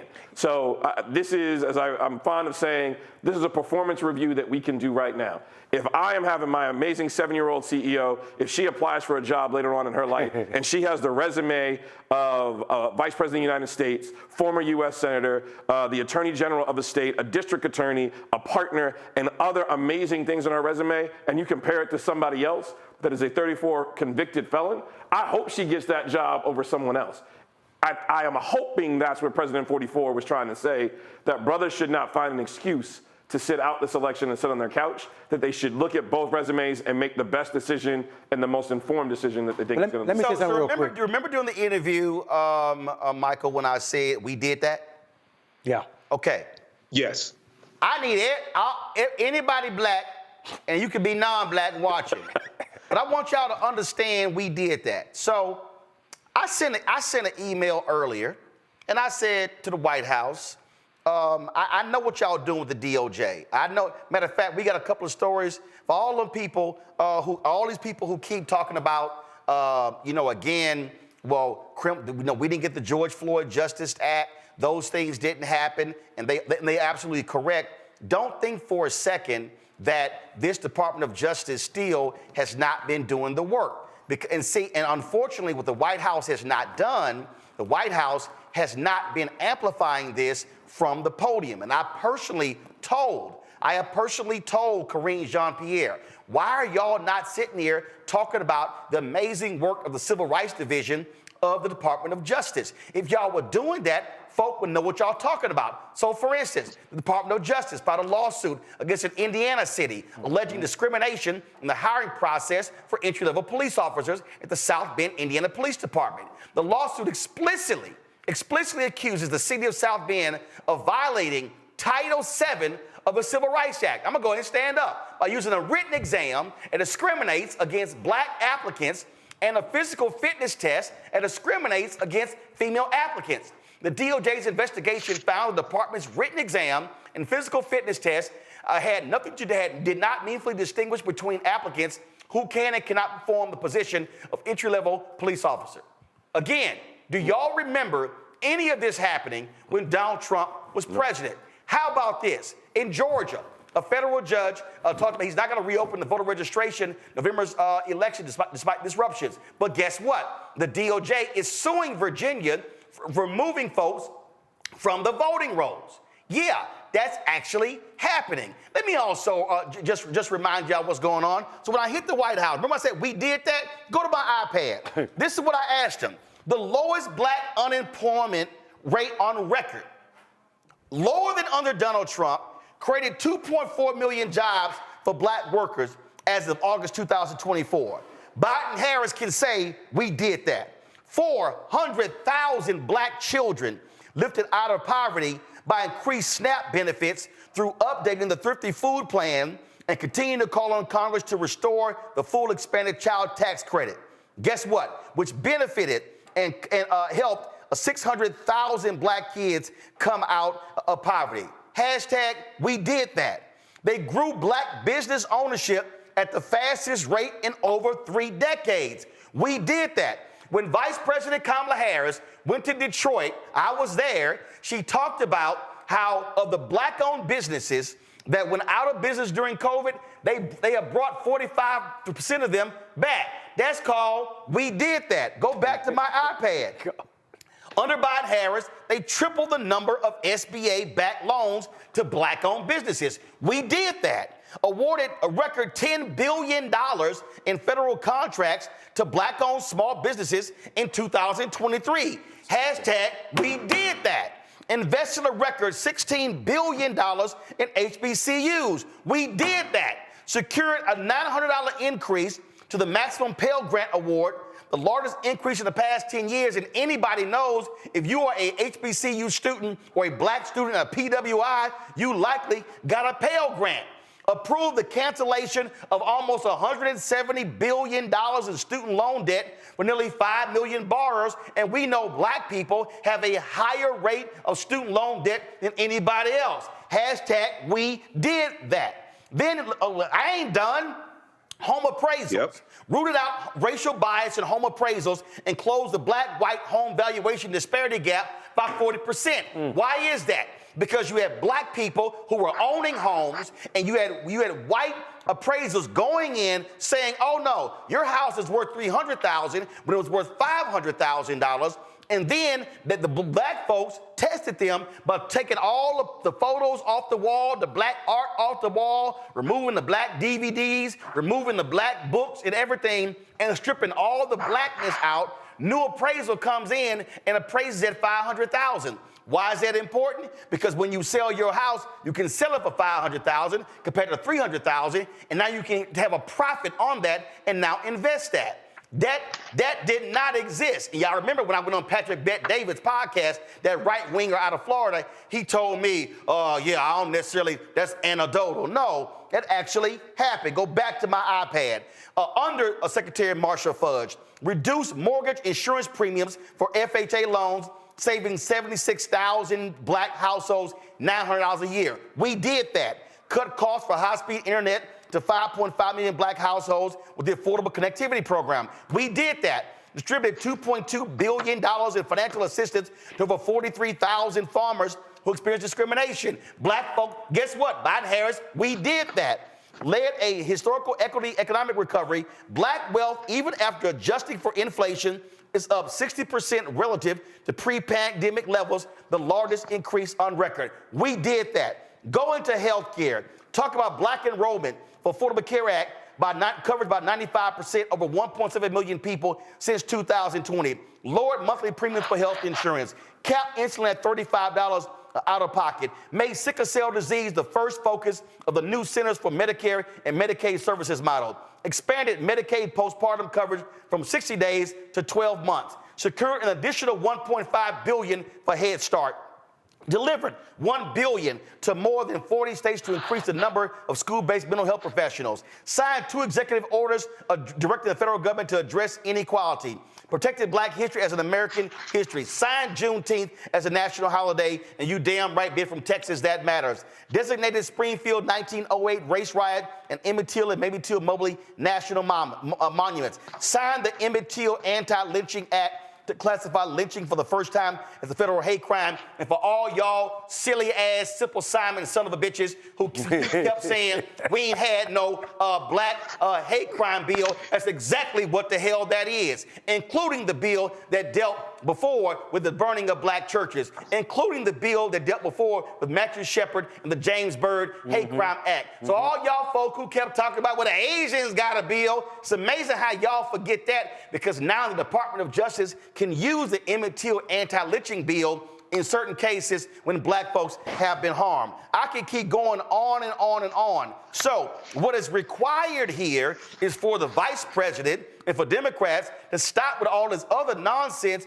and say, we did that.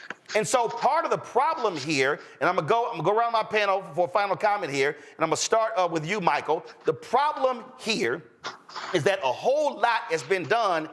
They ain't talked about it. They haven't said it. They haven't discussed it from the podium. So folks, in Terrence Woodbury's research, it shows when they are told all of this, they go, damn, they did all that? Yes, they did. And in the focus groups, they shift because they actually hear what got done, which goes right with what they wanted to get done. Mm-hmm. Absolutely. Now, this is what I've been talking about, Roland. Now, you're reading from the September 13th, 2024 fact sheet from whitehouse.gov. I got it right here. President Biden and Vice President Harris are delivering for Black Americans. It continues. It's even more than what you covered. This is documented evidence of how we're getting a return on our investment, a tangible, measurable return on our investment for voting for Biden and Harris. Now, you compare that to what Donald Trump is talking about. Compare that to what Donald Trump did during his 4 years in office. A punk ass platinum plan that he dropped 2 weeks before the election and forgot even existed. Go ahead. But hold on. Look at his 3 government shutdowns that happened in the first 2 years of the Trump administration. That third government shutdown was devastating for America, but especially for African Americans. Look at the fact that Donald Trump inherited a healthy economy from President Biden, which was really good yesterday when Biden took credit for it and said we had 75 consecutive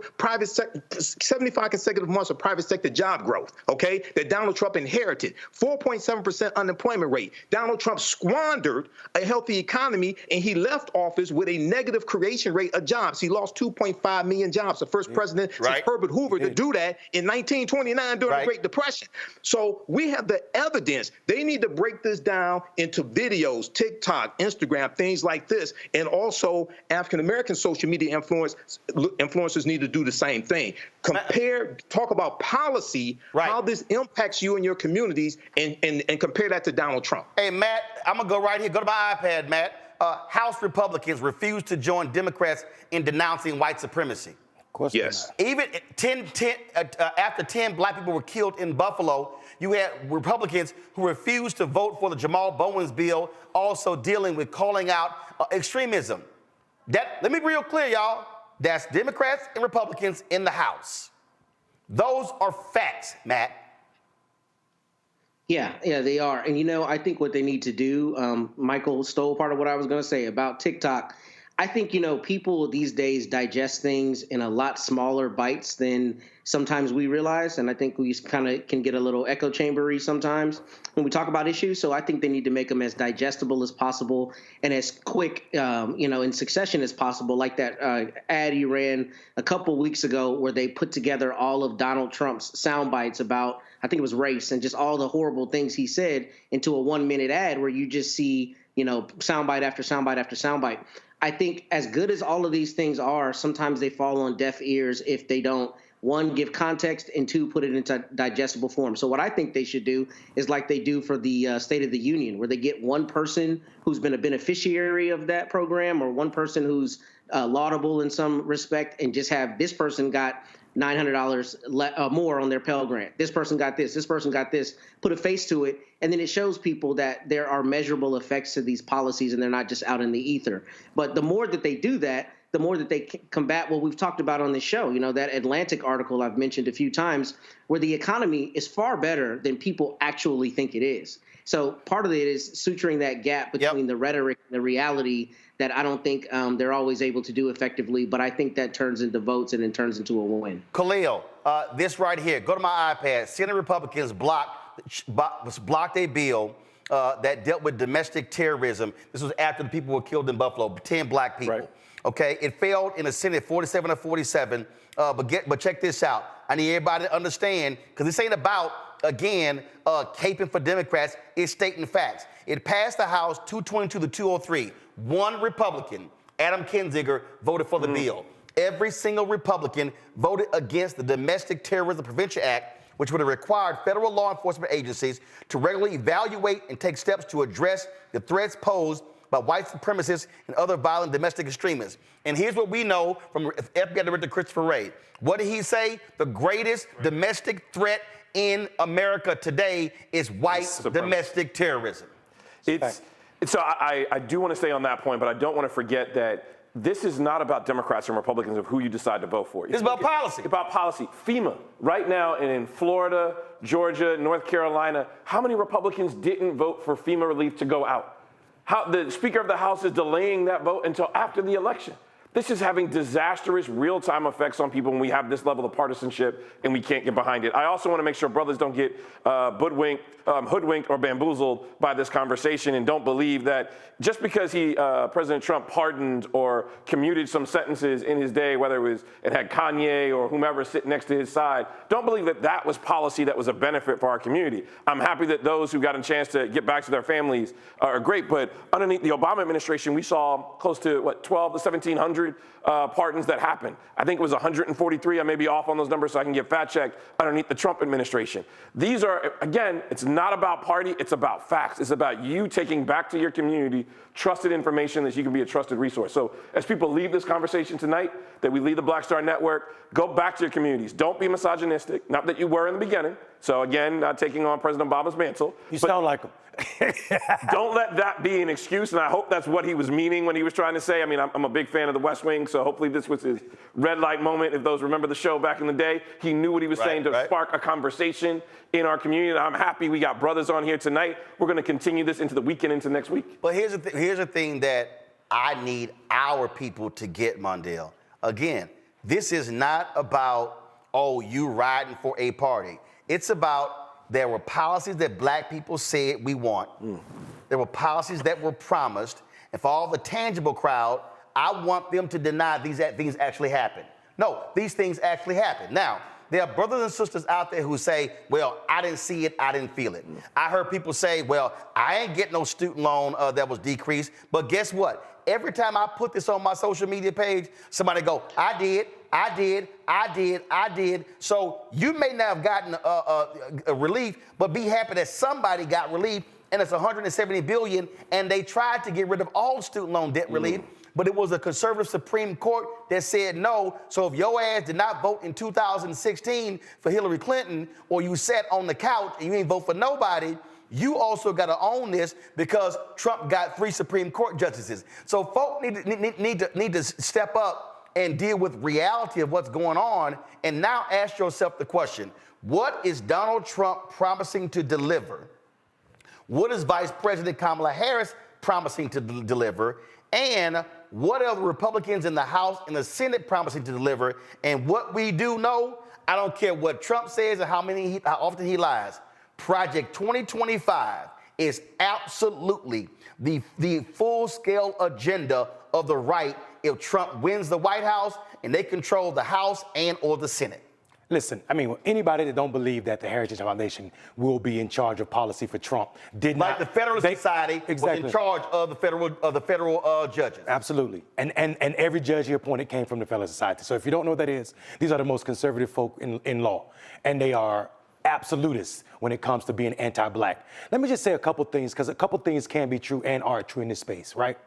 It is absolutely fact that this election is probably the most consequential election of our life. And unfortunately, we can't use that and have legs because we've used it so many times in the past that it sounds like boy who cried wolf. But let's also mention a couple things. Black men aren't sitting out elections because they're lazy or because there's a pathology that exists in us, right? We have to remember that 40, 50 years after the passage of the 15th Amendment, 1910, only about 20% of black men were exercising their franchise. Right now in 2024, only 26% of black men in this country are super voters. So in that time, I want people to be reminded that it would be illogical to say that black men were lazy or apathetic in 1910. No, there were reasons that black men didn't vote. Those reasons were poll tax, literacy tests, and also the threat of death from the Klan and lynching. I would argue right now, I will posit right now, from the data that I have, black men still face those same 3 threats. The poll tax is the underemployment and unemployment of black men. Black men are, in some spaces in rural America, 18.5% unemployment rate.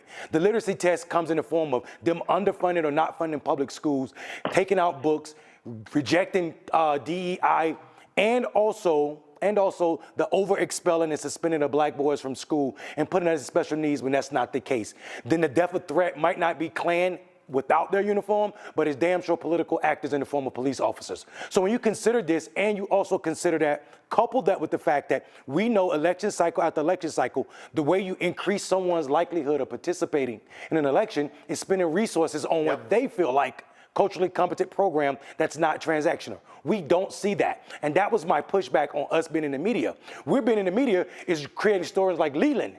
Enough of us aren't watching Black Star. The fact that we can only get this story here and everybody else is hearing what Leland is saying is the problem. The media has never been a friend of black men, an ally of black men. But this trope, this idea that Obama threw them is going to take legs, not just with white media, with the likes of FBA and then idiots like Charlamagne the God that play with important Well, I'm going to tell you right now, I am on Lawrence O'Donnell at 10:20 tonight.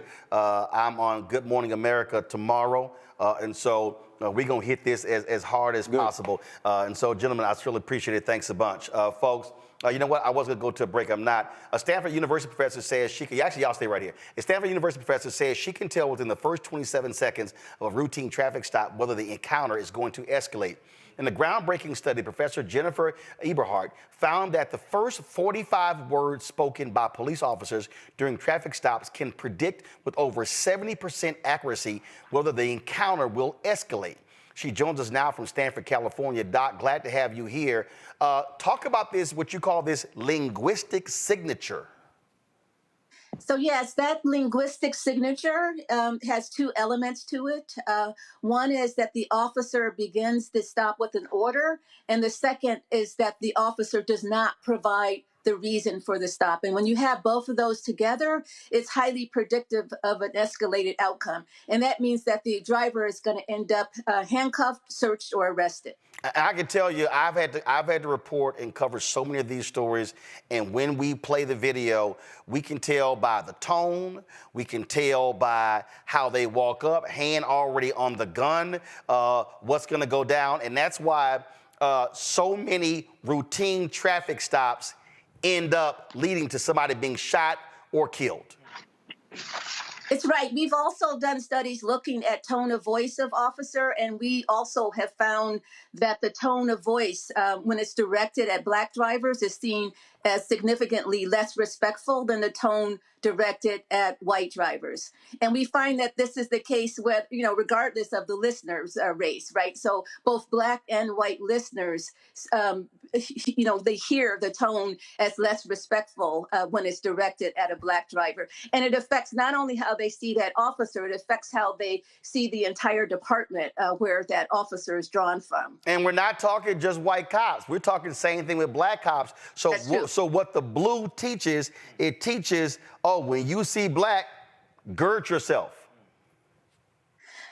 Yeah, I mean, I don't know that, that's something that's directly taught, but it. Doc, I know you're being nice. It's directly taught. Trust me. When I go to Matt Manning, civil rights attorney, I'm sure he got a whole bunch of stories, but we just see it way too often across police departments, north, south, east, west, rural, city, predominantly black, predominantly white, doesn't matter. Yeah, I think this is a problem that's a broad problem. It does exist, all over the country. There are racial disparities in who stopped, definitely.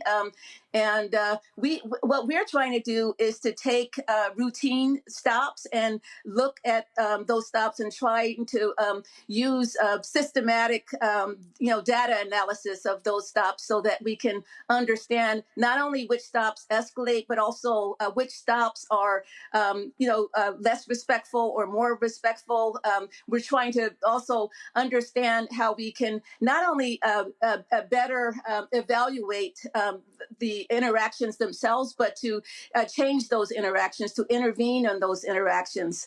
Our latest paper is actually looking at the value of training in this. And for that, we have I don't know if most people know this, but the vast majority of the police trainings out there on how to interact with the public, they're not rigorously evaluated.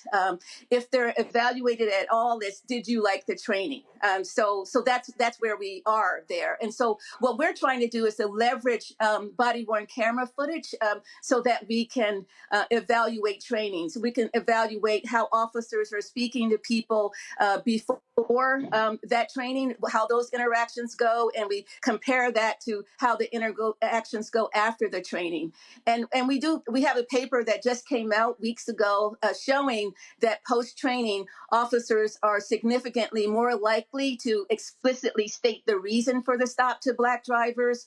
They're more likely to offer reassurance to Black drivers, and they're more likely to express concern for the safety of Black drivers. So we've seen evidence that some trainings at least can work.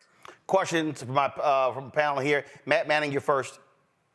Yeah, well, first, I want to commend you, Dr. Everhart. This is really important information. And the question I had specifically was about study 2. So I read part of, I guess, what would be the abstract. And I thought it was genius that y'all played these to Black males to see what kind of emotion they evoked. And what I thought was really interesting, especially having watched thousands of such videos, is that it seems to be it evoked the exact emotion it's intended to evoke, which is to be authoritarian and say you need to submit immediately to my will when you don't see that with white drivers. So I'm interested, how did you play it for them? Was it like a double blind type situation? What information did they have? And how were you able to, I guess, measure what that came to in terms of whether those stops became escalated or not? Right. So what we did is we played the first 45 words for Black men. And these are the first 45 words that large language models can, we can use those models to predict with 70% accuracy whether that stop is going to escalate with someone being searched, handcuffed, or arrested. And so we played those 45 words. We had Black men listen to them and tell us, what their impression of the officer is. We had them listen and tell us to make predictions about what was going to happen by the end of the stop, again, whether it was going to end up with this escalated outcome. And we also asked them to, tell us whether they were concerned at all that force was going to be used in the stop. And using all those predictors, we found that stops that were directed at Black men where there was an order and no reason given for the stop in the first 45 words. These Black men, they were had a more negative impression of the police officer. They were more likely to predict that the person, the driver, was going to be handcuffed, searched, or arrested. And they were more fearful. They were more concerned that that stop was going to involve some kind of use of force from the officer. Can I ask a supplemental question, Roland? Real quick, go.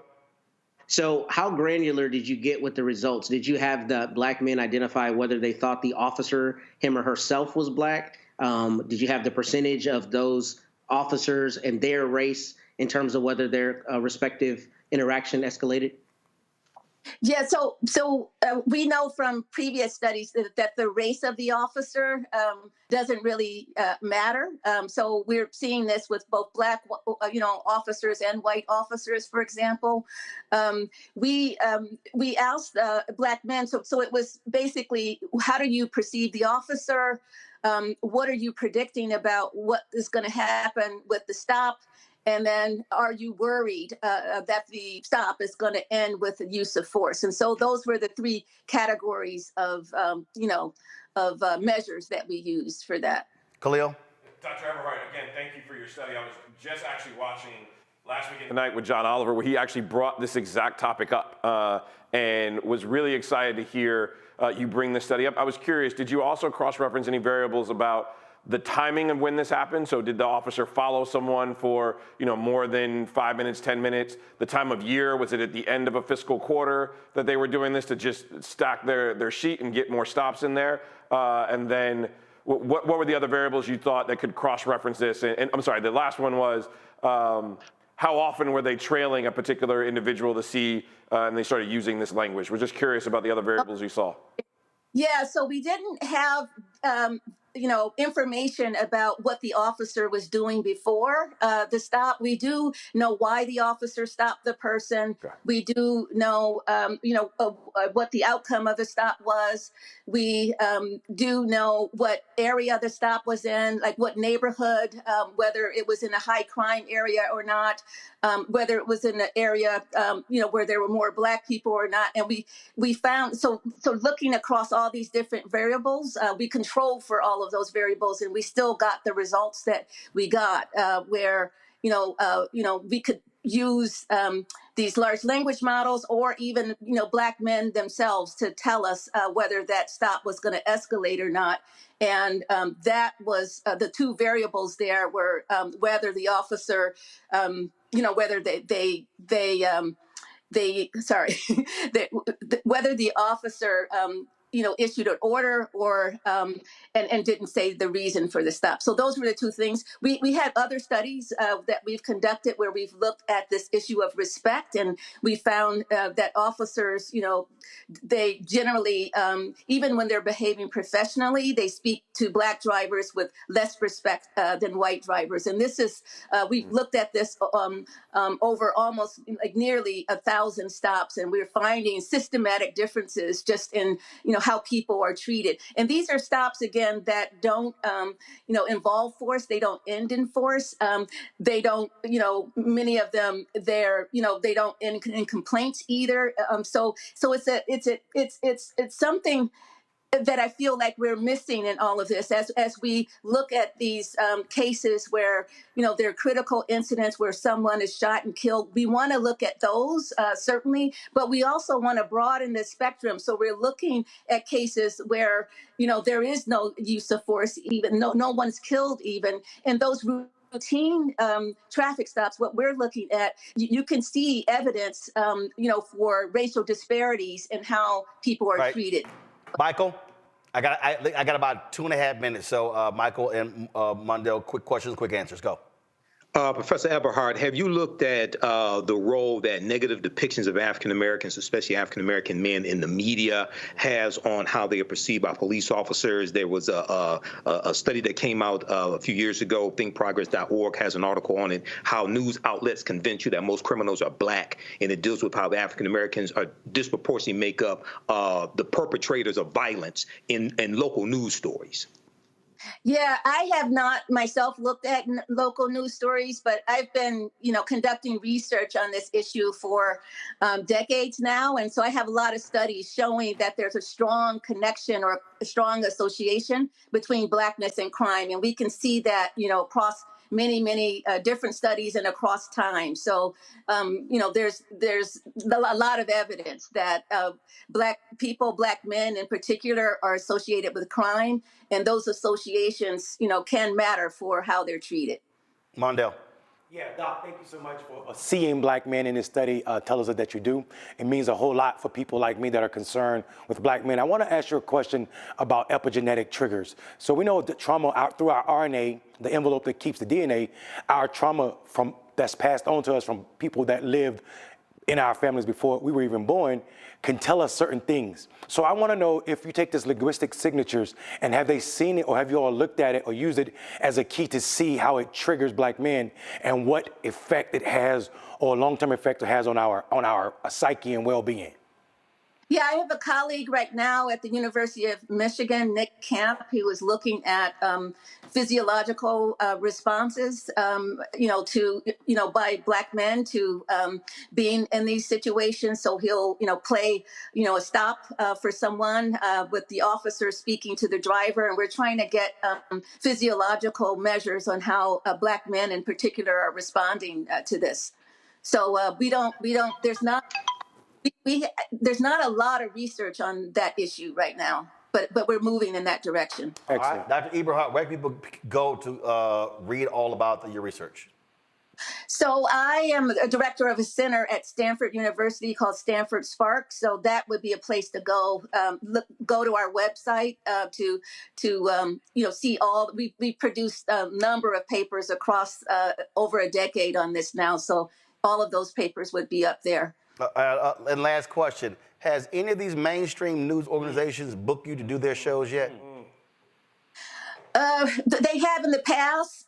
They haven't for this escalation paper. We were on PBS, All Things Considered, and I think one of my colleagues, Eugenia Rowe, was on CNN, I believe, last spring when it came out. But yeah, that paper got a lot less attention than other papers that we put out. And I thought it would be the opposite. I mean, police escalation is such a huge thing in our country right now and has been. But it didn't get a lot of pickup, actually. That is no shock to me. Doc, we appreciate it. Thanks a lot. Okay, thank you. All right, Bye-bye. folks, time for Education Matters.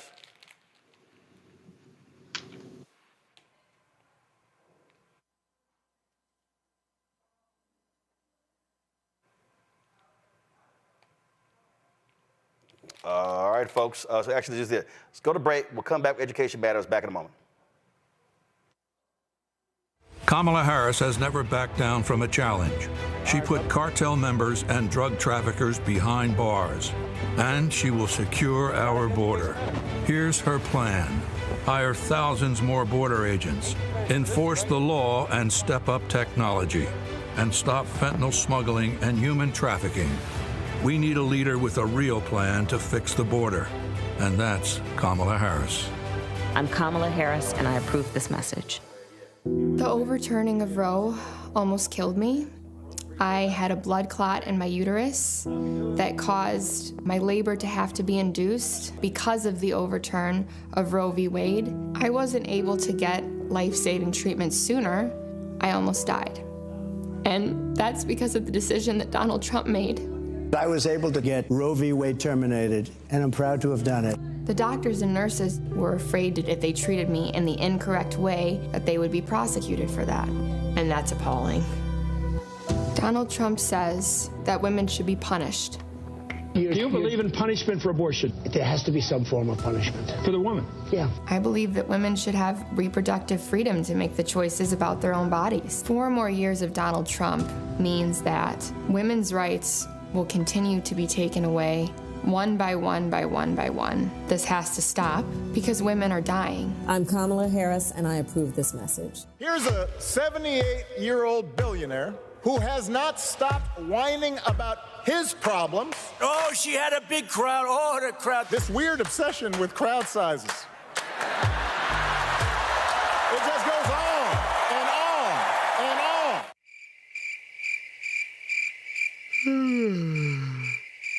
America's ready for a new chapter. We are ready for a President Kamala Harris. I'm Kamala Harris, and I approve this message. There's nothing socialist about Kamala Harris. Trump says Harris is a radical. I don't buy it. Conservatives have a supermajority on the Supreme Court. With a likely Republican Senate, those checks and balances will keep our country sane. If Trump wins, he could end up with total control. I'm a conservative. I don't agree with Harris on everything, but she was a tough prosecutor, and she put bad guys in prison. I voted for Donald Trump 3 times. I'm voting for Kamala Harris in November. Now, I'm voting for Kamala Harris this fall. Hey, what's up? Geek Tony in the place to be. Got Cake Touch Your Mama's University, creator and executive producer of Fat Tuesdays, an air hip-hop comedy. But right now, I'm rolling with Roland Martin, unfiltered, uncut, unplugged, and undamn believable. You hear me?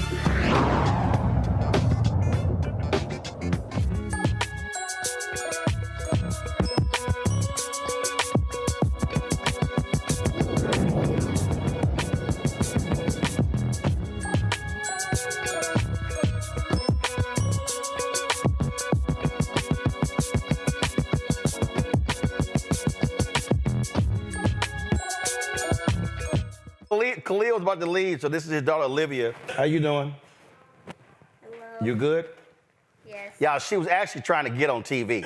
So Khalil told her, come give me a hug. She kept You kept looking at the monitor, and so you just kept looking at it like, oh, I like that there. So I was like, I'm gonna go ahead and put you on TV. So this is your national TV debut?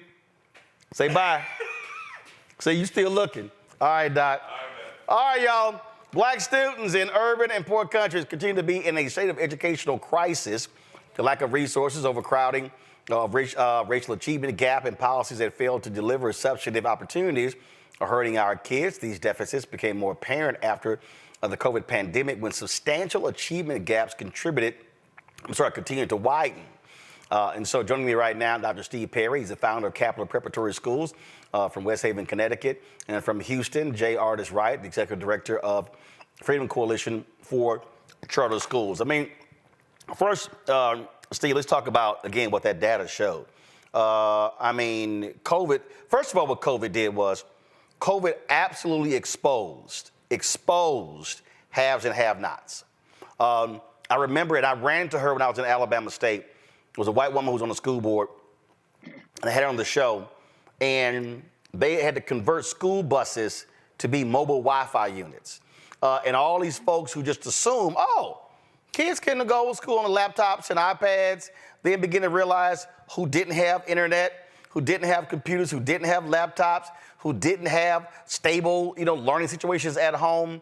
And so COVID really showed a lot of people, and and there was a bunch of money that was plowed into education, but the question is, was that money being spent properly? And that's really what COVID showed us. And then the end result are the numbers that we now see.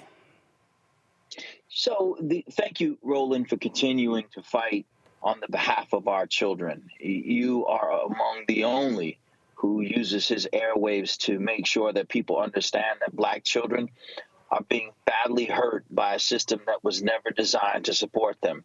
So COVID did a lot of things, but one of the things that it did was it showed that the issue was not so much about the economic poverty, but rather the poverty of expectations that are put upon Black children. It is easy for us to look at the criminal justice system. Let's start with the police officers, as you just had a great report done, and see that when we interface with police officers, it doesn't go well. When we interface with the judges, it doesn't go well.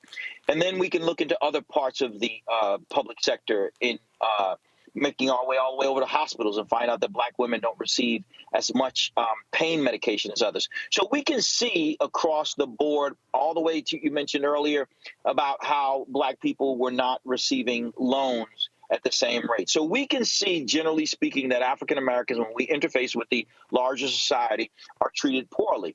Well, we should recognize that all those people, or the majority of those people, went to public schools who do those things. They learned those things somewhere.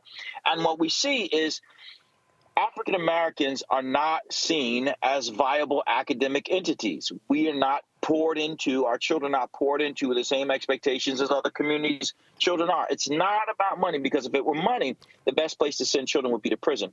So what we know is that we have an opportunity to push the notion of school choice, creating opportunities for schools to be created for our community, by our community, in our community.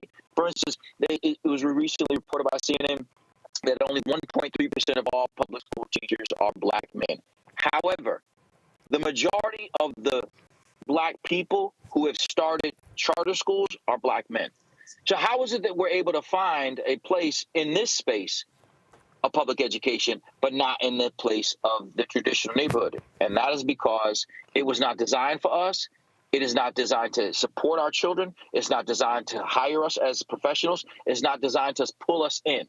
The system was designed to make sure that African Americans, in particular, remain as second and third class citizens. Jay, the thing that I think people need to understand is that Black parents out there, they're like, listen, I just want my kid to get an education. And the thing that I keep saying to folks is that if something is working, I'm down with it. Replicate it, let's keep going. But if it ain't working, you got to find a solution. And let's not, and I don't want to hear a 10-year plan, because if your kid's in the 6th grade, they ain't gonna be in school in 10 years. No, you're absolutely right. And I also want to thank you for having me on the show as well, because as Dr. Perry was also mentioning, there are people out here that have been doing this work for over 30 years. Charter schools have been around for over 30 years. And when we look at the Black community specifically, they are increasing, that we are seeing more Black school leaders that are opening charter schools. But one of the interesting things about this is that it's not just about us opening schools. We know what works. So when we look at the learning loss that occurs when a child goes to a school, unlike a traditional public school, and I'll just name it the charter schools, they're getting 44 extra days of learning, which is actually helping with that achievement gap. They're getting 59 extra days of reading. Those are things that are actually solution-driven mechanisms that we are seeing that are actually working that no one's talking about. And this is stuff that we knew before the pandemic. And so now after the pandemic, people are saying that we are at a 30-year gap now of learning loss that is just not being covered. And it's one of the huge issues that we've been talking about for over 50 days now with this administration, because there has been no conversations at all about education from either side. And there's definitely hasn't been any discussion about education in regards to our Black students in this country. I think that what bothers me the most when I look at this presidential election here, Steve, is that normally, I think back to the years past, when you sort of had these topic-driven town halls. It's troubling that, I mean, I'm just trying to remember, I really haven't heard education, other than Trump trying to get rid of the Department of Education, I have not heard substantial conversations about education in this campaign.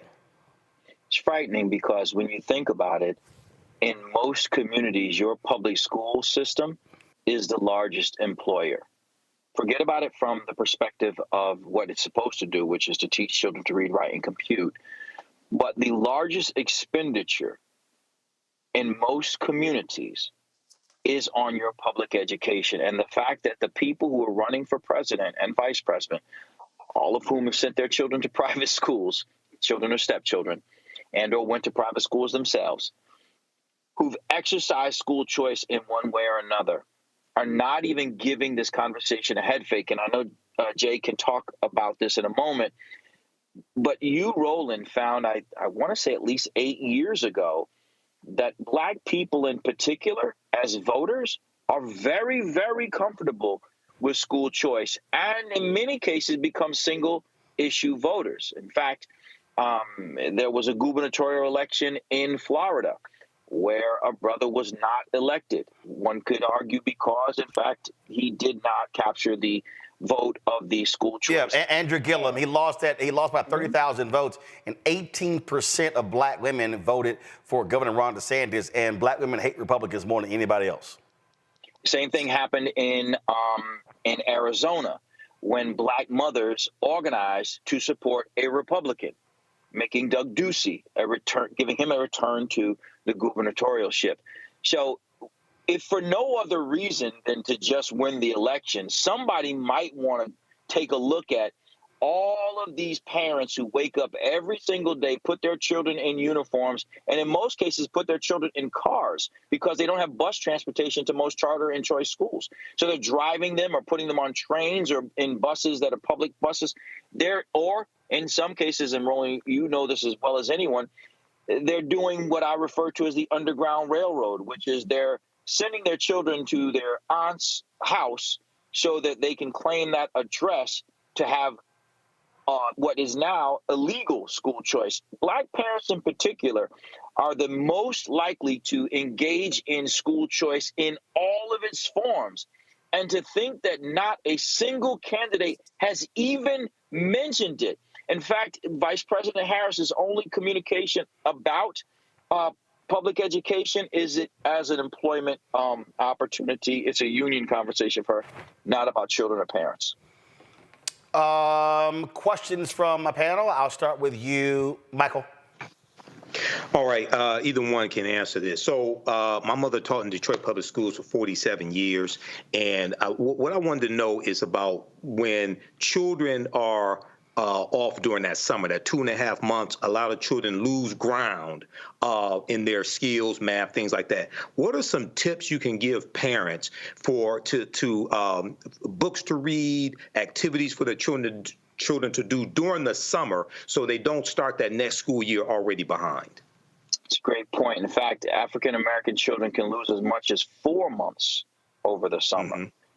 So if you think about a school year's only 8 months, they've lost an entire year. So that means that they would start the school year and they wouldn't get started on the next year's academic experience until about December. And then right around January is when they get prepping for state tests. So Black kids are getting crushed by summer learning loss. So to answer your question, the internet is actually, believe it or not, a great place.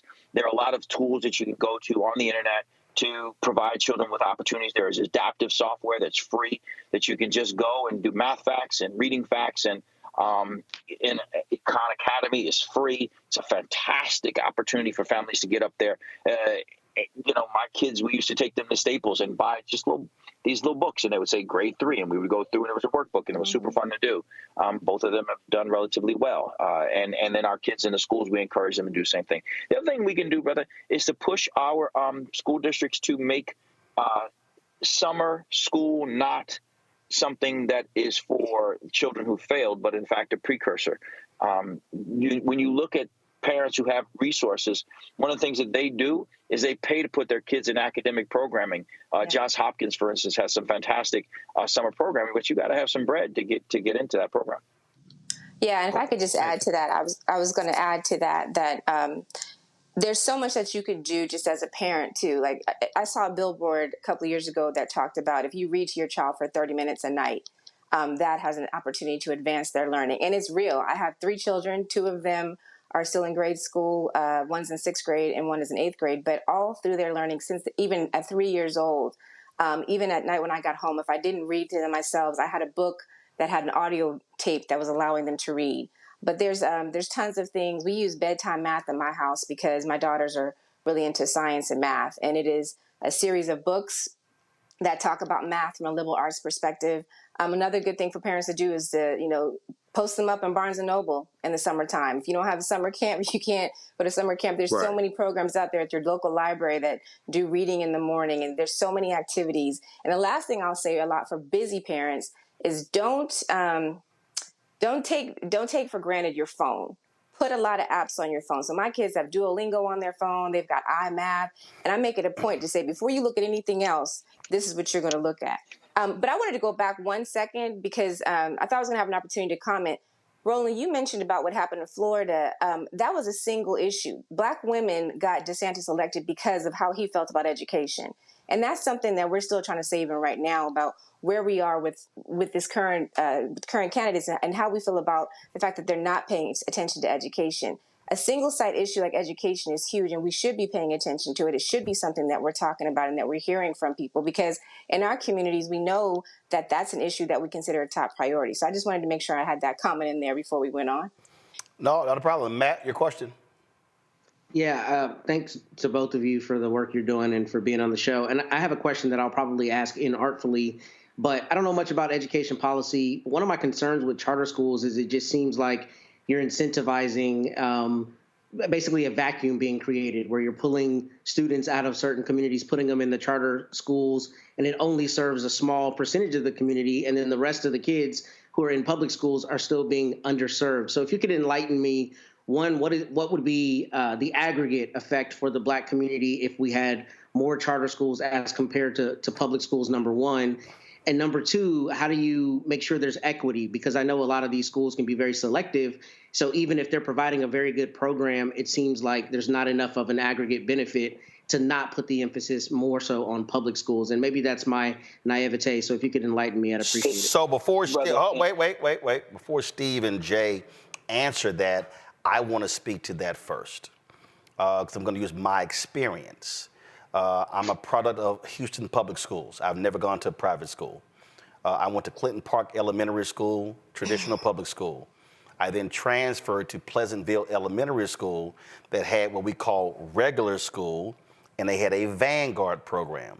Vanguard program required you to apply, you got accepted, and then you were admitted. I then went to Holland Middle School that was open enrollment. Then I went to Jack Yates High School that had a Magna School of Communications. You had to apply, you had to be selected, and then you had to be admitted. Houston has an extensive Magna School program. Booker T. Washington, engineering, great engineering program. You actually have to take a test to get into Booker T. Washington's School of Engineering. And so on that very point there, right now, there are schools within schools. Magnet schools are public schools. They're public schools. And guess what? They're selective. Everybody can't get in. You have some cities, so that was school within school.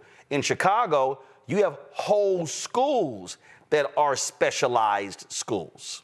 And I remember being on Air Force One with President Barack Obama flying to New York, and this topic came up, and he said, well, because I was opposing him when it came to the Washington, D.C. voucher program, because I felt D.C. should determine their own fate. He goes, well, bro, I know where you stand on this. I said, yeah. I said, and I'm a product of a magnet school, because he made the same argument. He said, well, if it was equal, I said, magnet schools are not equal. Vanguard programs are not equal. More resources are going to those programs. And so a lot of times folks don't think about that.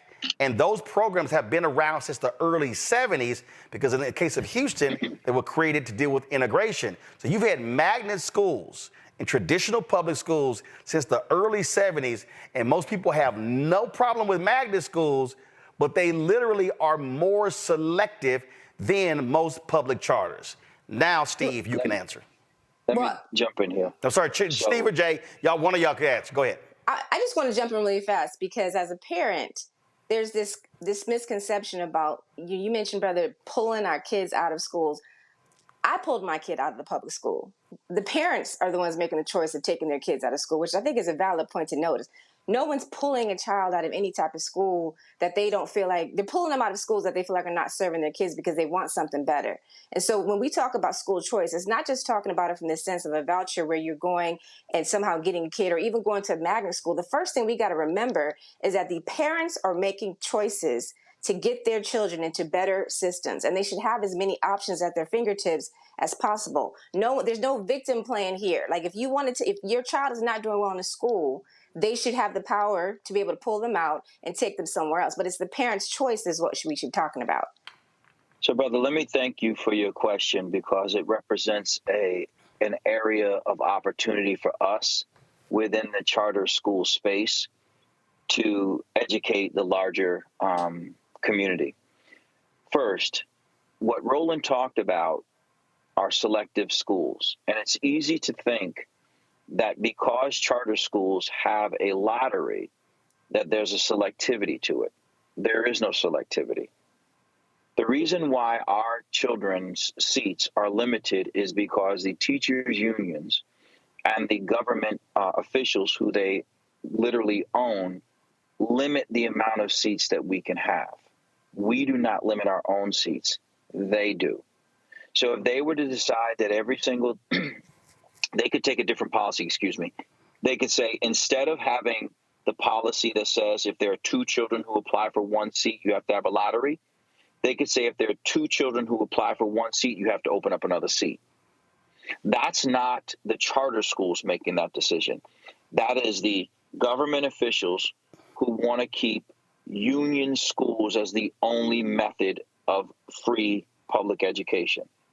There is no selectivity when it comes to charter schools. Charter schools' selection process is overstated. It's just a lottery, which means that when parents decide that the neighborhood school or the private school or whatever school they're in doesn't work for them anymore, they put their child in the lottery. That's that. And when we have a space available, there is no lottery, meaning if there's 2 kids apply and there are 2 seats available, both children get in. There is no selectivity. So I want to make that first point. The second point is this. If we were to move in that direction, then all children would have access to those schools. If the concern is for the children who are proverbially seen as left behind, then let's just create more opportunities for those children to attend those schools now. So, for instance, I am a charter school leader. We're opening a new school in New Rochelle, New York.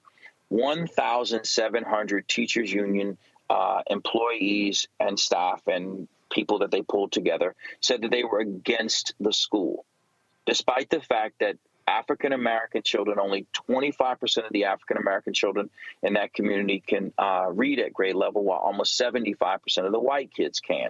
So if we really cared about how the black kids in particular were doing, if nothing else, we would take them out of a system that is guaranteeing them failure, not because they're less intelligent, but because the system is designed to hurt them. So to the part of the question about what do we do about those children who are left behind, let's get them all out. Let's take them all out. Let's not put another child in a situation where they have to wait for the great pumpkin to come, where they have to wait for some messianic force, and as Brother Roland said, some 10-year program. So your question is not a sign of naivete. It's a sign of misinformation. What has happened is the teachers union has made it their business to muck up the waters, to muck up the gears, which is to say they want people to believe that charter schools are somehow for-profit, which the overwhelming majority of them are not, that they're somehow cherry-picking. You can't cherry-pick a kid you haven't met. The only way you could cherry-pick kids is if you knew who was coming before, which is a blind lottery, so that's not the case. What we need to think about is where you ended, brother, and that is, what about the children? If we care about the children, then we need to only look at this. If you look at the top 100 public schools in the United States of America, you will not find a single traditional neighborhood urban school in the top 100. Top 200 you won't find. But the overwhelming majority of the schools that you will find are in U.S. News and World Report top performing high schools are schools of choice. Magnet schools, charter schools, VOTEC schools, VOAG schools. Those are the schools that are the public schools that are outperforming all the other schools in America. If we care about making sure that children are in high-end academic experiences, then what we should do is we should create more school choice. And I'll finish here. In 1968, 1% of the children who were attending New York City's elite public high schools were black. In 2023, 1% of the children attending the elite schools in New York City are black.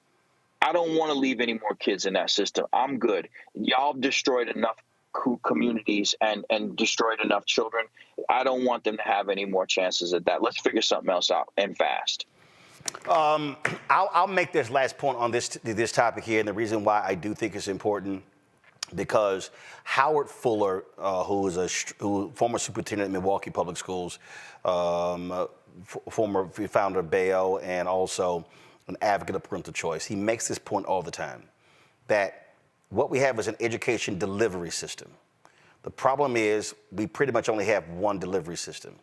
The reality is, if you look at education in its whole, you have traditional schools, magnet schools, homeschool, online school, public charter, you've got private school, you got parochial schools, you got you got trade schools, you got all types of schools. The reality is we need to have multiple choices of public schools. When I look at the work of XQ America, how their whole rethink or re-envision schools, there's one school, I think it's in Minneapolis, I can't remember, where the school is literally in a museum. I was like, yo, wild ass idea, but I loved it.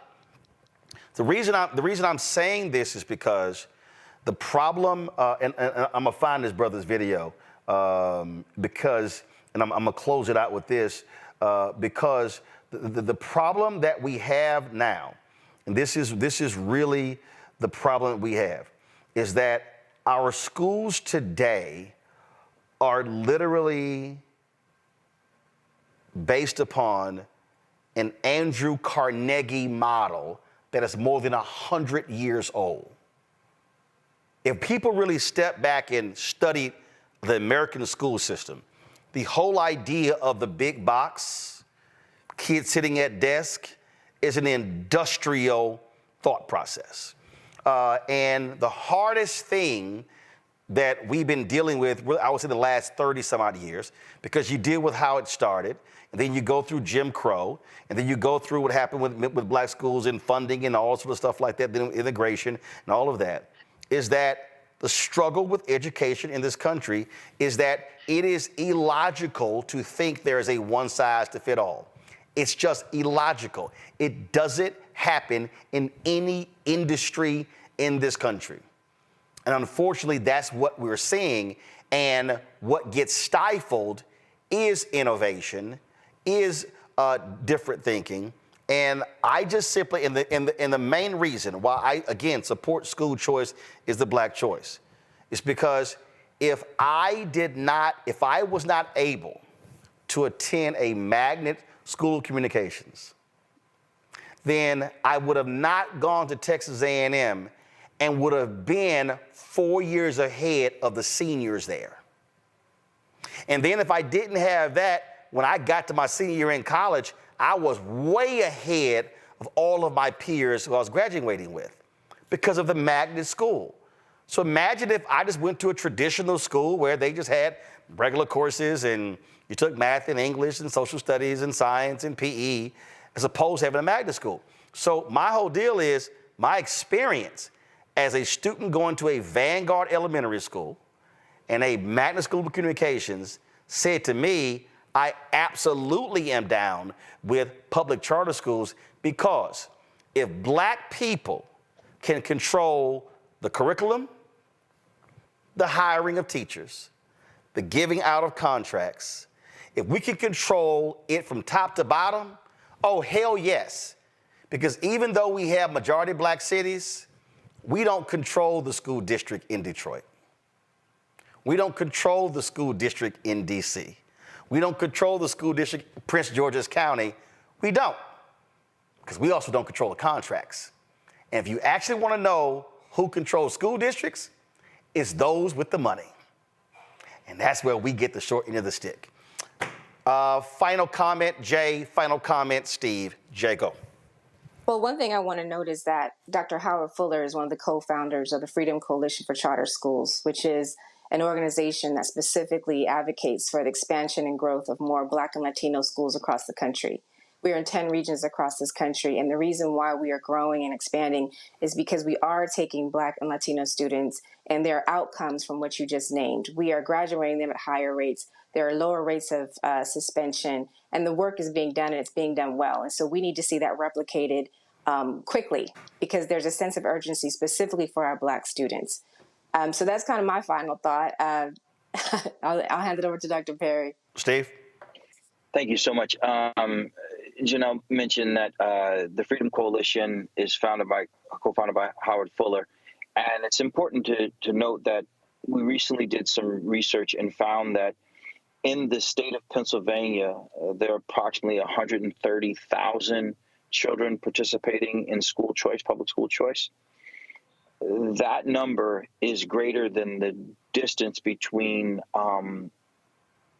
the votes between Biden and Trump, meaning she or he who captures the minds and hearts of the parents willing to put their children in schools that sometimes are in strip malls, inauspicious places, just to get them into a better academic experience.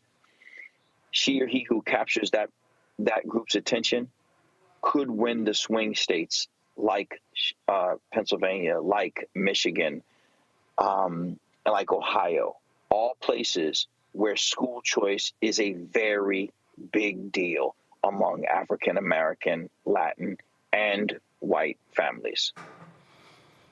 All right, then. Jay Art is right. Steve Perry, I appreciate you both of y'all being on the show. Thanks a lot. Take care. Matt, Michael, I appreciate y'all being on today's panel as well. Thank you so very much. I'm going to close the show out. I saw this video a few years ago. This brother named Prince Ia, they put this out. It's gotten close to 30 million views on YouTube. And I just thought it was just a really fascinating video to cause us to rethink education. So I just wanted to play that for you before we close the show out. Check this out.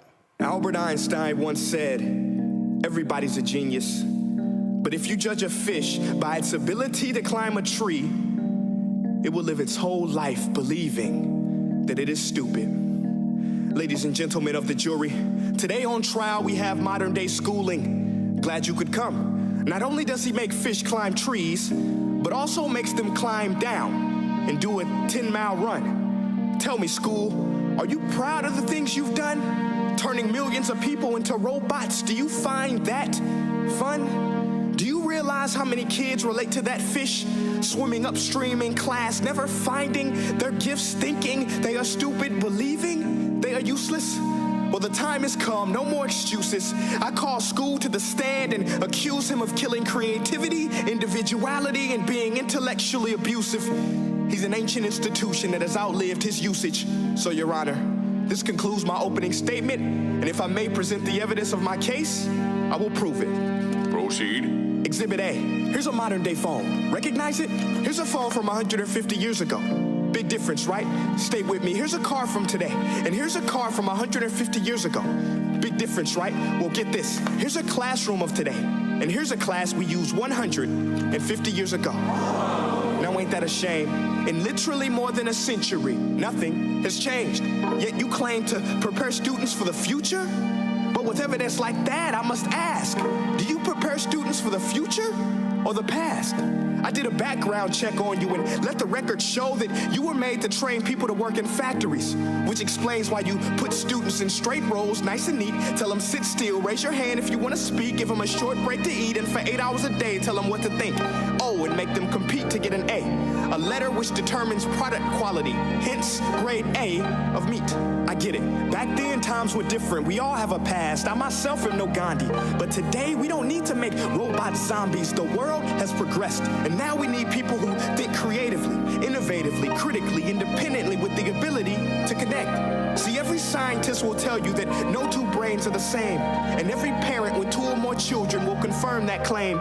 So please explain why you treat students like cookie-cutter frames or snapback hats, giving them this one-size-fits-all crap. Watch your language. Sorry, Your Honor, but if a doctor prescribed the exact same medicine to all of his patients, the results will be tragic. So many people would get sick, yet when it comes to school, this is exactly what happens, this educational malpractice, where one teacher stands in front of 20 kids, each one having different strengths, different needs, different gifts, different dreams, and you teach the same thing the same way?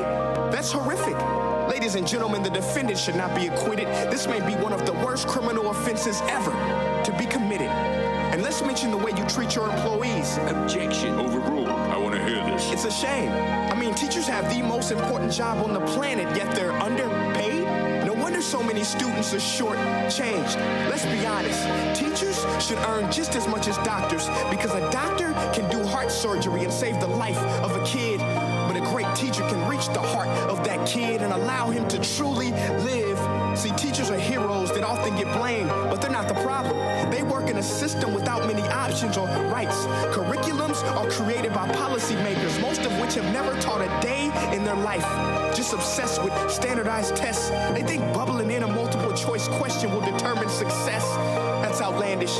In fact, these tests are too cruel to be used and should be abandoned, but don't take my word for it. Take Frederick J. Kelly, the man who invented standardized testing, who said, and I quote, "These tests are too cruel to be used and should be abandoned." Ladies and gentlemen of the jury, if we continue down this road, the results will be lethal.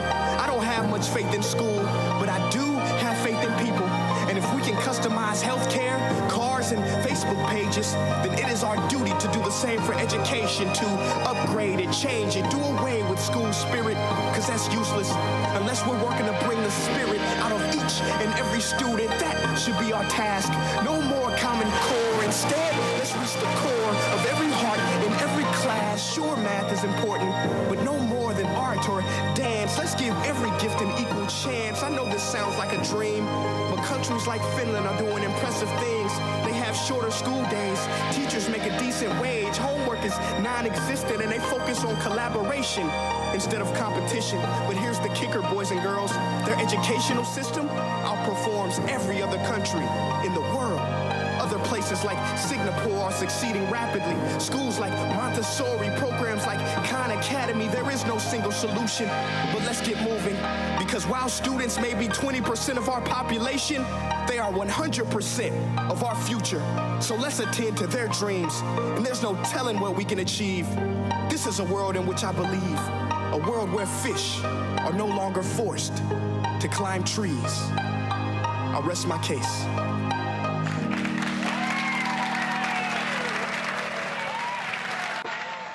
Just something for you to think about. All right, folks, if y'all missed the top of the show, we talked about the ad that Vice President Kamala Harris's team dropped after Donald Trump insulted Detroit. Yo, let me tell you something. You watch this ad, first thing you're going to do, put on some DMX. I'm just saying. That's what I did. I'm going to close the show. If y'all missed it, yo, this is fire. Roll it. They said we were dead. Detroit waving the white flag, the city filing for bankruptcy. That our best days were behind us. That living here is like living in hell. But you know what we said? We said, F that. We rebuilt ourselves. We looked out for each other, got our hands dirty, and put in the hard work. And this guy, he don't know anything about that. We are a city of winners, of up-and-comers, of builders, the Motor City. Bigger and better. Here, we believe in freedom.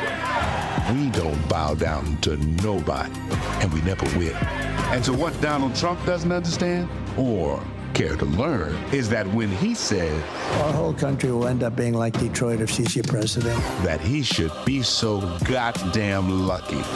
I'm Kamala Harris, and I approve this message.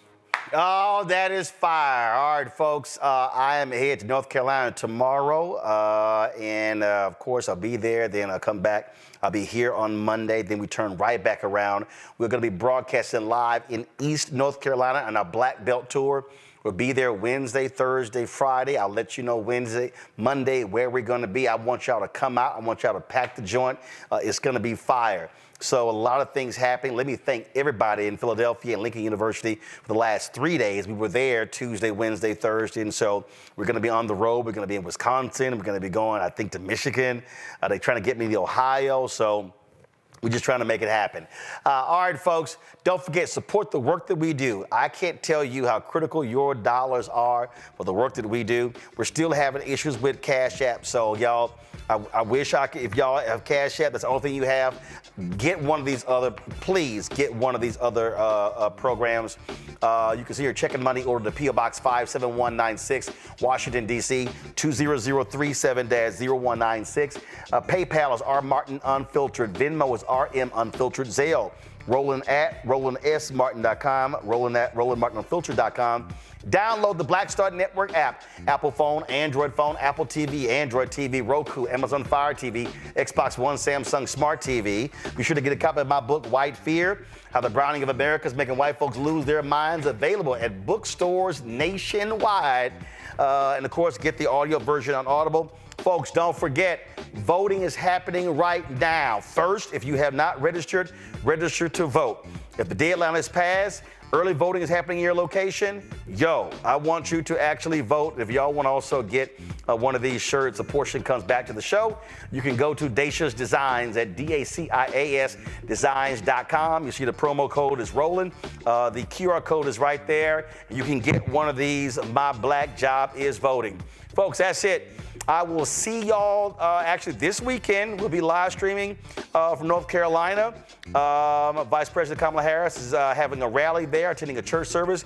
We will be there. And you will see all of that live on the Black Star Network. And I'll be live with you on Monday. Y'all take care. Holla!